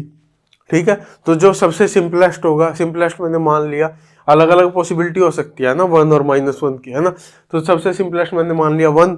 ठीक है, तो ये भी आपके सारे क्या हो गए, 1 1 के इक्वल हो गए। ठीक है, ये आपके सारे क्या हो गए, 1 1 के इक्वल हो गए। अब इसके बाद फोर्थ क्या आता है, फोर्थ आपका आता है sum of multiplication of characters of any two irreducible representations is 0। यानी कि कोई भी दो इररिड्यूसिबल रिप्रेजेंटेशन, उनकी जो मल्टीप्लिकेशन होगी कैरेक्टर की, उनका जो सम होगा वो आपका 0 के इक्वल आएगा। यानी कि इसका और इसका जो मल्टीप्लिकेशन आएगा इनके कैरेक्टर का, वो क्या आएगा, वो 0 आएगा। ऐसे ही इसका और इसका भी 0 आएगा, इसका 0 आएगा, इसका 0, इसका 0, इसका 0। ठीक है, उनका मल्टीप्लिकेशन 0 आएगा। अब इसका और इसका मल्टीप्लिकेशन करें, अगर ये 1 हो गया तो इन दोनों को -1 होना पड़ेगा। क्यों? क्योंकि सारे फॉल होने चाहिए। अब इसमें देख लो, इन दोनों का मल्टीप्लिकेशन क्या आ रहा है, 0 आ रहा है, 1 1 -1 ये फॉल हो गया। अब देख लो ऊपर वाला 1 स्क्वायर प्लस 1 स्क्वायर प्लस -1 का स्क्वायर प्लस -1 का स्क्वायर, वो किसके इक्वल आएगा, 4 के इक्वल आए, ये भी फॉलो कर रहा है। ठीक है, उसके बाद ये तो आपका फॉलो कर ही रहा था। ठीक है, और वो ऊपर आ रहा। ठीक है, ऐसे ही फिर इन दोनों का अगर हम करें, इन दोनों का करेंगे तो वो आप सोल्व करके देख लेना, वो आपका कुछ इस टाइप से आएगा। और एक और क्या आ सकता है, एक और आपका -1 ठीक है, एक आपकी ये आ सकती। ठीक है भाई, तो ये आपका क्या हो जाएगी, ये आपकी C2V की करैक्टर टेबल हो जाएगी। ठीक है, इसके बाद साथ में आता है ये आपके ग्रेट ऑर्थोगोनैलिटी थ्योरम के 4 पोस्टुलेट्स। ठीक है, इसके बाद आते हैं आपके मुल्किन सिंबल्स।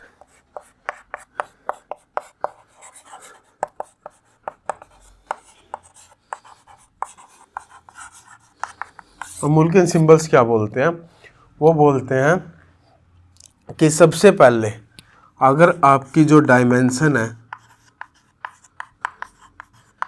डायमेंशन आपकी क्या हुई, 1 हुई। ठीक है, डायमेंशन अगर आपकी 1 हुई तो वहां से जो आपके मुल्किन सिंबल आएंगे वो क्या आएंगे, A और B। ठीक है, अगर 2 डायमेंशन हुआ तो E, 3 डायमेंशन हुआ तो क्या होगा, F और T भी बोल देते हैं। ठीक है, 4 डायमेंशन हुआ G, 5 डायमेंशन हुआ H और so on। ठीक है, अब यहाँ पे जैसे कि ये 1 1 1 1, तो इनके जो इररिड्यूसिबल रिप्रेजेंट मुल्किन सिंबल क्या करते हैं, ये जो इररिड्यूसिबल रिप्रेजेंटेशन है इनकी नेमिंग है। ठीक है, इनकी नेमिंग है, तो इनका नाम क्या होगा, A या B से शुरू होगा, क्योंकि वो क्या है, सारे के सारे 1 डायमेंशन है। समझ गए बात। उसके बाद दूसरा वो क्या बोलते हैं, मान लो यहाँ पे मैंने कुछ भी लिख दिया x और यहाँ पे 1 और 2 और 3। ठीक है, ये 1 हो गया, ये 2 हो गया, ये 3 हो गया। ठीक है, ये x हो गए आपके ये डायमेंशन। ठीक, उसके बाद 1 आपका क्या हो सकता है, इस 1 की वैल्यू या हो सकती है 1 या हो सकती है 2। वो किस पे डिपेंड करेगा, वो डिपेंड करेगा आपका NC2 पे, ठीक है। जो NC2 थे ना, जो प्रिंसिपल एक्सिस के क्या थे, परपेंडिकुलर थे। अगर ये NC2 के अलोंग, इसको मैं अलग से बना देता हूं, ये मिटा दूं ना,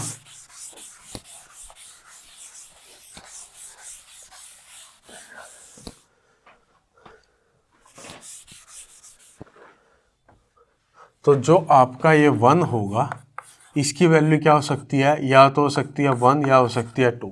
वो किस पे डिपेंड करेगा, वो डिपेंड करेगा आपके NC2 पे, ठीक है। अगर वो NC2 के अलोंग क्या हुआ, सिमेट्रिक हुआ, ठीक है, सिमेट्रिक हुआ तो इसकी वैल्यू क्या आएगी 1, और इसके अलोंग एंटी सिमेट्रिक हुआ तो इसकी वैल्यू आएगी 2, ठीक है, इसकी वैल्यू आएगी 1 और 2। और अगर उसमें क्या हो, ये सिमेट्रिक होगा, एंटी सिमेट्रिक होगा, और अगर उसमें क्या हो, NC2 प्रेजेंट ना हो, जैसे कि इसमें C2V में क्या थी, NC2 प्रेजेंट नहीं थी, तब हम देखेंगे कौन सा, मोलिकुलर प्लेन।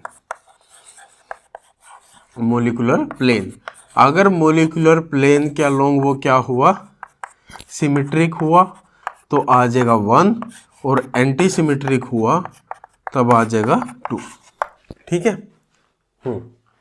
और हाँ, ये AB का तो बताया ही नहीं। अगर वो क्या हुआ, प्रिंसिपल एक्सिस के अलोंग सिमेट्रिक हुआ तो A, और प्रिंसिपल एक्सिस के अलोंग एंटी सिमेट्रिक हुआ तो B, ठीक है। प्रिंसिपल एक्सिस के अलोंग सिमेट्रिक और एंटी सिमेट्रिक, ठीक है। अब इनके नाम दे देते हैं। ये आपकी C2Z प्रिंसिपल एक्सिस है, तो जाहिर सी बात है ये आपका A आएगा, ये भी A आएगा। ये एंटी सिमेट्री का -1 तो ये B आएगा, ये भी B आएगा, ठीक है। अब इसमें NC2 है नहीं है, NC2 है नहीं तो मोलिकुलर प्लेन देखेंगे, मैंने सिग्मा XZ को मोलिकुलर प्लेन मानना था, तो ये आ जाएगा आपका 1 और ये एंटी सिमेट्री का तो 2, ऐसे ये आ जाएगा 1 और ये एंटी सिमेट्री का तो 2, ठीक है। A1 A2 B1 B2, ये इनके क्या आ गए, नाम आ गए। अब आते हैं इस 2 पे। 2 क्या होता है, 2 आपका होता है जीरेड और अनजीरेड। जीरेड और अनजीरेड, ये किस पे डिपेंड करेगा, जीरेड और अनजीरेड, ये आपका I पे डिपेंड करेगा, इन्वर्जन पे, ठीक है। अगर उसके अलोंग सिमेट्रिक हुआ तो क्या आ जाएगा, जीरेड, और उसके अलोंग एंटी सिमेट्रिक हुआ तो क्या आ जाएगा, अनजीरेड, ठीक है। और जो 3 होता है, 3 आपका होता है डैश और डबल डैश, ठीक है। ये आपका आता है सिग्मा H के अलोंग, ठीक है। सिग्मा H के अलोंग क्या हुआ, सिमेट्रिक हुआ तो सिंगल डैश आएगा, और एंटी सिमेट्रिक हुआ तो डबल आ जाएगा, ठीक है। ये आपके क्या आगे, ये आगे सारे मुल्किन सिंबल्स, ठीक है, समझ के बात। चलो अब इसी में आपका रिड्यूसिबल और इरिड्यूसिबल रिप्रेजेंटेशन का बता देते हैं।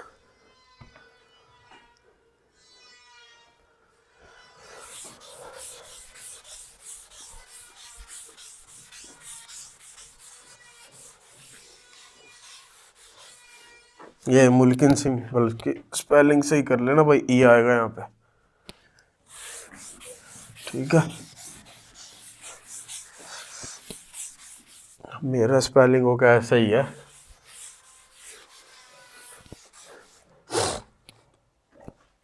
ठीक है। चलो इसकी मान लो एक रिड्यूसिबल रिप्रेजेंटेशन, जो 3 कोऑर्डिनेट सिस्टम में क्या जाएगी, 3 C2 की -1 सिग्मा की 1 और 1, ठीक है।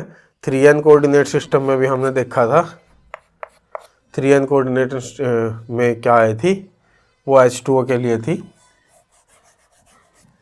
नंबर ऑफ अनशिफ्टेड एटम, किसके लिए, वाटर के लिए, ठीक है। ये किसके लिए है, वाटर के लिए। तो यहाँ पे कितने थे, 3, और C2 करेंगे तो 1, और ये 3 और ये 1, तो 3n कोऑर्डिनेट सिस्टम में क्या आ जाएगा, 9 -1 3 1। ठीक है, तो ये आपके क्या आ गई reducible representation 3 and coordinate system में। अब जो आपका रिड्यूसिबल टू इरिड्यूसिबल के लिए फॉर्मूला होता है वो क्या होता है, 1/h समीशन NIR। ठीक है, 1/h summation NIR, number of irreducible representation जो होगी, जो एक पर्टिकुलर इरिड्यूसिबल रिप्रेजेंटेशन हम निकाल लेंगे वो 1/h NIR होता है। कैसे, मान लो मेरे को पहले A1 निकालनी है कि A1 कितनी होंगी इसके अंदर। A1 आपकी कौन सी है, A1 है आपकी ये वाली। ठीक है, तो 1/h यानी ऑर्डर कितना, 1/4, 1/4। ठीक है, अब आएगा समीशन यानी कि सबका सम होगा, और NIR, N क्या होगा, जो यहाँ पे नंबर है। ठीक है, N होगा यहाँ पे नंबर, यहाँ पे आपका कितना नंबर है 1, तो ये हो गया 1। ठीक है, 1, फिर इनटू आएगा I, यानी कि जो इरिड्यूसिबल रिप्रेजेंटेशन का कैरेक्टर है वो आएगा, वो कितना है 1। ठीक है, और उसके बाद रिड्यूसिबल अगर मैं 3n में निकाल रहा हूँ तो वो आएगा यानी कि 9। ठीक है, प्लस फिर आगे चलते हैं C2 पे, 1 इंटू 1 इंटू -1। ठीक है, ये कितना है 1 इंटू 1 इंटू -1। ठीक है, फिर आ जाएगा प्लस, फिर आता है 1 इंटू 1 इंटू 3।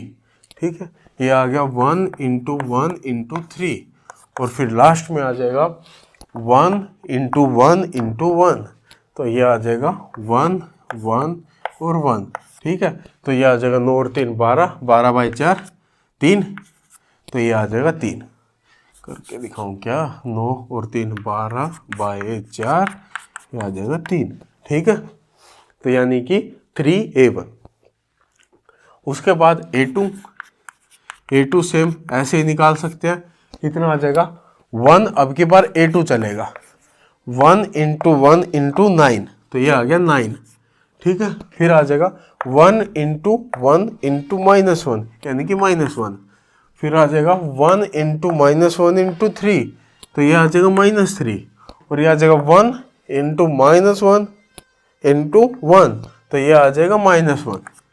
ठीक है, 9 में से 5 गए 4, 4/4, तो ये आ गया 1। ठीक है, फिर आ जाएगा B1 किसके को लाएगा, अब की बार B1 की बारी, 1 इंटू 1 इंटू 9, तो ये आ जाएगा 9, फिर 1 इंटू -1 इंटू -1 प्लस 1। ठीक है, उसके बाद 1 इंटू 1 इंटू 3 प्लस 3, और फिर आ जाएगा 1 इंटू -1 इंटू 1, तो -1, तो ये आ जाएगा 9 और 3 12, 12/4, तो ये आ जाएगा 3। ठीक है, फिर आता है B2 आ जाएगा 1/4। ठीक है, और ये आ जाएगा B2 की बारी, 1 1 9, तो 9, फिर आ जाएगा 1 इंटू -1 इंटू -1, तो +1, फिर आ जाएगा 1 इंटू -1 इंटू 3 -3, फिर आ जाएगा 1 इंटू 1 इंटू 1, तो ये आ जाएगा +1। ठीक है, कुछ गड़बड़ तो नहीं करी। ठीक है, तो ये आ जाएगा 8/2, 8/4, तो ये आ जाएगा 2। तो यहाँ से जो आपका रिड्यूसिबल रिप्रेजेंटेशन थी 3n में, वो किसके इक्वल आ गई, वो आ गई आपकी 3A1 plus A2 plus 3B1 plus 2B2। ठीक है, यहीं से आपके क्या आते हैं, आपके क्वेश्चन आते हैं। अब आपको जो करैक्टर टेबल मिलेगी, आपको ये सारा कुछ लिखा हुआ मिलेगा। ठीक है, x r z r y x y. ठीक है, आपको ज़्यादा ये लोड लेने की ज़रूरत नहीं है कि ये सब कहाँ से आया। ठीक है, ये आपका थोड़ा सा मैं इसका r x r y r z और एक्स वाई जेड का आइडिया दे देता हूँ कि ये आया कहाँ से। ठीक है, पहले एक्स वाई जेड देख लेते हैं। मैंने ये क्या कर दिया, मैंने एक्स एक्सिस वाई और जेड ये मान ली। ठीक है, अब आपकी एक्सिस देख लो किस पॉइंट ग्रुप किस इरिड्यूसिबल रिप्रेजेंटेशन में लाई कर रही है। कैसे, जैसे इसने बोला यहाँ पे जेड आपका A1 में है, हम अप्लाई करके देख लेते हैं। अगर मैंने ई लगाया यहाँ पे, ई लगाया तो एक्स एक्स में रही, वाई वाई में रही, जेड जेड में रही, यानी जेड एक्सिस क्या चेंज नहीं हुई, जेड जेड में ही है, तो यानी कि ये आ गया +1। उसके बाद C2Z यानी कि C2Z। अब मैंने यहाँ इसके अलोंग क्या कर दी, एक रोटेशन कर दी C2। क्या जेड एक्सिस का साइन चेंज हुआ, एक्स एक्सिस आपकी -x में चली गई, x घूम के कहाँ चल जाएगी, अगर मैं इसमें C2Z लगाऊंगा तो ये कुछ इस टाइप से हो जाएगा ना, ये आपका -x y -y और z आपका यूं ही रहेगा, ठीक है, ये आपका z। तो ये आपका कुछ इस टाइप में चेंज हो जाएगा जब मैंने यहाँ पे C2 लगाई, ये आपका यहाँ चला गया, ये यहाँ 180 डिग्री पे, यानी कि 180 डिग्री क्या कर दो, रोटेशन कर दो। 180 डिग्री रोटेशन करेंगे, ये कुछ इस टाइप से हो जाएगा। तो z आपकी चेंज नहीं हुई, z चेंज नहीं हुई, यानी z में क्या आ रहा है, +1 आ रहा है, ठीक है। उसके बाद सिग्मा एक्स जेड, अगर मैं x और z ये प्लेन लगा दूं, क्या एक्सिस को चेंज करेगा, एक्स जेड प्लेन क्या करता है, एक्स जेड प्लेन y को चेंज करेगा ना। सिग्मा एक्स जेड अगर मैं एक्स वाई जेड पे लगाऊं तो ये क्या आता था, x और z को ऐसे रखेगा और y को -y कर देगा, ठीक है। यानी कि z की आपकी अभी भी z का साइन पॉजिटिव का पॉजिटिव है, z की आपकी डायरेक्शन चेंज नहीं हुई, यानी यहाँ पे भी +1। और सिग्मा वाई जेड भी अगर लगाओगे, वाई जेड भी क्या करेगा, x को -x चेंज कर देगा, y और z के साइन सेम रहेंगे, यानी कि यहाँ भी +1, इसलिए यहाँ पे ये z आया, ठीक है। एक और देख लेते हैं, x का देख लो। अब x में e पे तो डू नथिंग, कुछ नहीं होगा। अगर C2Z लगाया, जैसे ही C2 लगाया था, C2Z लगाने से x -x में चेंज हो गया था, यानी -1, तो ये आ रहा है आपका क्या, -1, ठीक है। ऐसे y का भी -y आ रहा है, ठीक है। अब सिग्मा एक्स जेड लगाओ, सिग्मा जब एक्स जेड लगाया तो x का साइन इसने क्या किया, चेंज नहीं किया, x का साइन चेंज नहीं किया, तो यहाँ पे क्या आ गया, x, यानी कि +1, ठीक है। और सिग्मा वाई जेड अगर मैं लगाऊं, वो क्या कर देगा, -x y और z, यानी कि अब की बार x का साइन -x में चेंज कर दिया, यहाँ पे आपका क्या आ गया, माइनस भी आ गया, तो यहाँ पे ये आ गया x, ठीक है। तो ये तो पता चली एक्स वाई जेड की बात। अब देख लेते हैं r x r y r z. सबसे पहले आर जेड देख लेते हैं।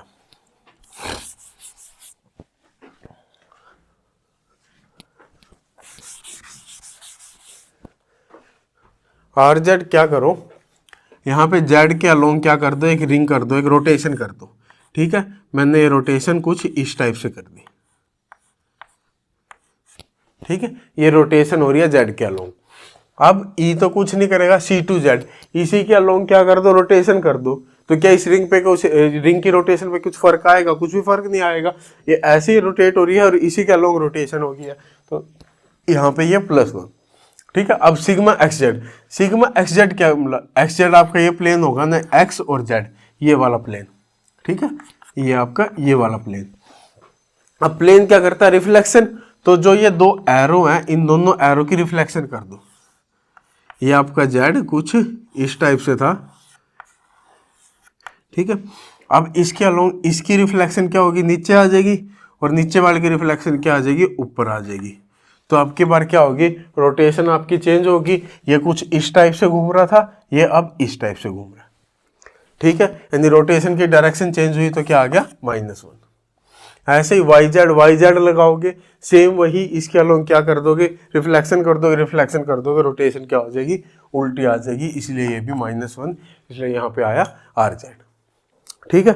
समझ में आ गई बात। तो ये आपके वैसे आपको ये मिलेंगे, ठीक है, जो आपका पेपर आएगा आपको क्वेश्चन के अंदर ही ये मिलेंगे, बस मैंने आपको एक आइडिया दे दिया। बाई चांस अगर ना मिले तो आप एक्स वाई जेड और r x r y r z आप निकाल सकते, ठीक है। अब यहाँ से इनसे ही आपका काम चल जाएगा। सबसे पहले देखेंगे हम ट्रांसलेशनल मोड ऑफ, आपके स्टेप क्या होते हैं। सबसे पहले आपको एक पॉइंट ग्रुप पता करना है, आपको कोई मॉलिक्यूल दे दिया, उसका पॉइंट ग्रुप पता किया आपने, मान लो हमें वाटर मॉलिक्यूल दिया था, हमने पता किया भाई C2 भी पॉइंट ग्रुप है इसमें, ठीक है। दूसरा होता है, अब करैक्टर टेबल है, तो यहाँ से आप क्या करो, 3n कोऑर्डिनेट में इसकी रिड्यूसिबल रिप्रेजेंटेशन निकाल लो, वो हमने कर दी, नंबर ऑफ अनशिफ्टेड एटम निकाल के कर दी। दूसरा स्टेप हो गया। तीसरा स्टेप क्या होगा? तीसरा स्टेप होगा यहाँ से इरेड्यूसिबल रिप्रेजेंटेशन निकाल लो, वो भी हमने कर दिया। इरेड्यूसिबल रिप्रेजेंटेशन हमने क्या कर दी? निकाल दी। अब चौथा स्टेप क्या होगा? ट्रांसलेशन मोड ऑफ फ्रीडम निकालो। ट्रांसलेशन मोड कौन कौन से होते हैं? जहाँ पे एक्स वाई और जेड आ रहा है वो आपके ट्रांसलेशन मोड होते हैं। तो एक्स वाई जेड कहाँ आ रहा है? एक A1 में आ रहा है, B1 में आ रहा है, B2 में आ रहा है। तो ये आपका किसके इक्वल आ जाएगा? A1 plus B1 plus B2 के इक्वल। ऐसे ही रोटेशन मोड निकाल लो। रोटेशन मोड कहाँ कहाँ आएगा? जहाँ आपका RX RY और RZ आ रहा है। RX RY RZ कहाँ कहाँ आ रहा है? वो आ रहा है आपका A2 B1 B2 में, ठीक है। वो आ रहा है A2 B1 और B2 में, ठीक है। तो वाइब्रेशन मोड क्या होंगे? जो टोटल मोड है उनमें से ट्रांसलेशन और रोटेशन क्या कर दो? माइनस कर दो। तो एक A1 गया तो ये आ जाएगा 2A1, ठीक है। A2 में से एक A2 चला गया, 3B1 में से 2B1 गए तो प्लस आ जाएगा B1, और 2B2 गए तो B2 तो चले गए, ठीक है। तो ये आ गया टोटल वाइब्रेशन। अब इसमें भी हमें देखना है कौन कौन से आपके IR एक्टिव है। IR एक्टिव देखने के लिए क्या देखोगे? यहाँ पे जहाँ पे XYZ आ रहा है, XYZ जो जो आ रहे होंगे वो आपके कौन कौन से होंगे? वो आपके IR एक्टिव होंगे। यानी कि आपका A1 में भी आ रहा है और किसमें? B1 में भी आ रहा है, ठीक है। A1 और B1 आपके दोनों IR एक्टिव है। और फिर रमन एक्टिव देखोगे। रमन एक्टिव जहाँ पे आपकी क्या आ रही है? ये जो बाइनरी प्रोडक्ट आ रहे हैं, जो ये वाले आ रहे हैं, अब ये भी आपका A1 में भी आ रहा है और B1 में भी आ रहा है, यानी कि वो आपके क्या है? रमन एक्टिव भी है, ठीक है। और इसके बाद हाँ, पैरेलल और परपेंडिकुलर देखोगे। पैरेलल और परपेंडिकुलर कहाँ से पता चलेंगे? पैरेलल परपेंडिकुलर किसके अलोंग देखते हैं? प्रिंसिपल एक्सिस के अलोंग। तो जो प्रिंसिपल एक्सिस के अलोंग क्या है? प्रिंसिपल एक्सिस के अलोंग अब कौन कौन से है? A1 और B1, A1 और B1। तो जो A1 वाले होंगे वो क्या होंगे? पैरेलल होंगे, और जो B1 वाले होंगे वो यहाँ से एंटी सिमेट्री, यानी कि वो क्या होंगे? वो परपेंडिकुलर होंगे, ठीक है। उसके बाद इन द प्लेन और आउट ऑफ द प्लेन देखते हैं। इन द प्लेन और आउट ऑफ प्लेन वो आपका किसके अलोंग देखेंगे? वो हम देखेंगे सिग्मा एच के अलोंग। सिग्मा एच ही बताएगा। जो सिग्मा एच के अलोंग सिमेट्रिक होंगे वो इन द प्लेन होंगे, जो एंटी सिमेट्रिक होंगे वो आउट ऑफ द प्लेन होंगे, ठीक है। तो ये सब आपको क्या होता है? आपके कैरेक्टर टेबल से आपका वो पूछ सकते हैं, ठीक है। इतनी सी बात, लगभग इतनी ही बात है ना। हाँ, एक आपका होते हैं हाँ पोलर और कायरल, ठीक है। कायरल कौन से होते हैं? कायरल में आपको पता है भाई, बिल्कुल भी कोई भी प्लेन नहीं होना चाहिए, है ना। कायरल मॉलिक्यूल्स में आपका प्लेन नहीं होना चाहिए। अगर उसमें प्लेन पास हो गया यानी कि उसमें क्या आ गई? सिमेट्री आ गई। सिमेट्री आ गई तो वो कायरल कहाँ से रहेगा, है ना। तो प्लेन नहीं होना चाहिए। प्लेन किस किस में नहीं होता? प्लेन आपका एक CN में नहीं होता और एक DN में नहीं होता, ठीक है। तो जिनका भी पॉइंट ग्रुप CN या DN आएगा वो आपके क्या होंगे? वो आपके कायरल मॉलिक्यूल होंगे। और पोलर आपके वो होने चाहिए। हाँ, पोलर में एक पर्टिकुलर एक्सिस के अलोंग ही होता है ना। पोलर आपका कोई भी मॉलिक्यूल होता है एक पर्टिकुलर एक्सिस के अलोंग होता है, तो इसमें आपकी ज़्यादा एक्सिस नहीं होनी चाहिए। जैसे हमारे जो NC2 वगैरह वो NC2 इसमें नहीं होनी चाहिए। तो ये एक तो CN आ गया, एक अगर आपका CNV पॉइंट ग्रुप हो जाए, CN और CNV पॉइंट ग्रुप, ये आपके क्या करेंगे? ये आपके पोलर को बताएंगे। तो ये और ये, ठीक है। तो CN और CNV आपके पोलर मॉलिक्यूल होंगे और CN और DN आपके कायरल मॉलिक्यूल होंगे, ठीक है।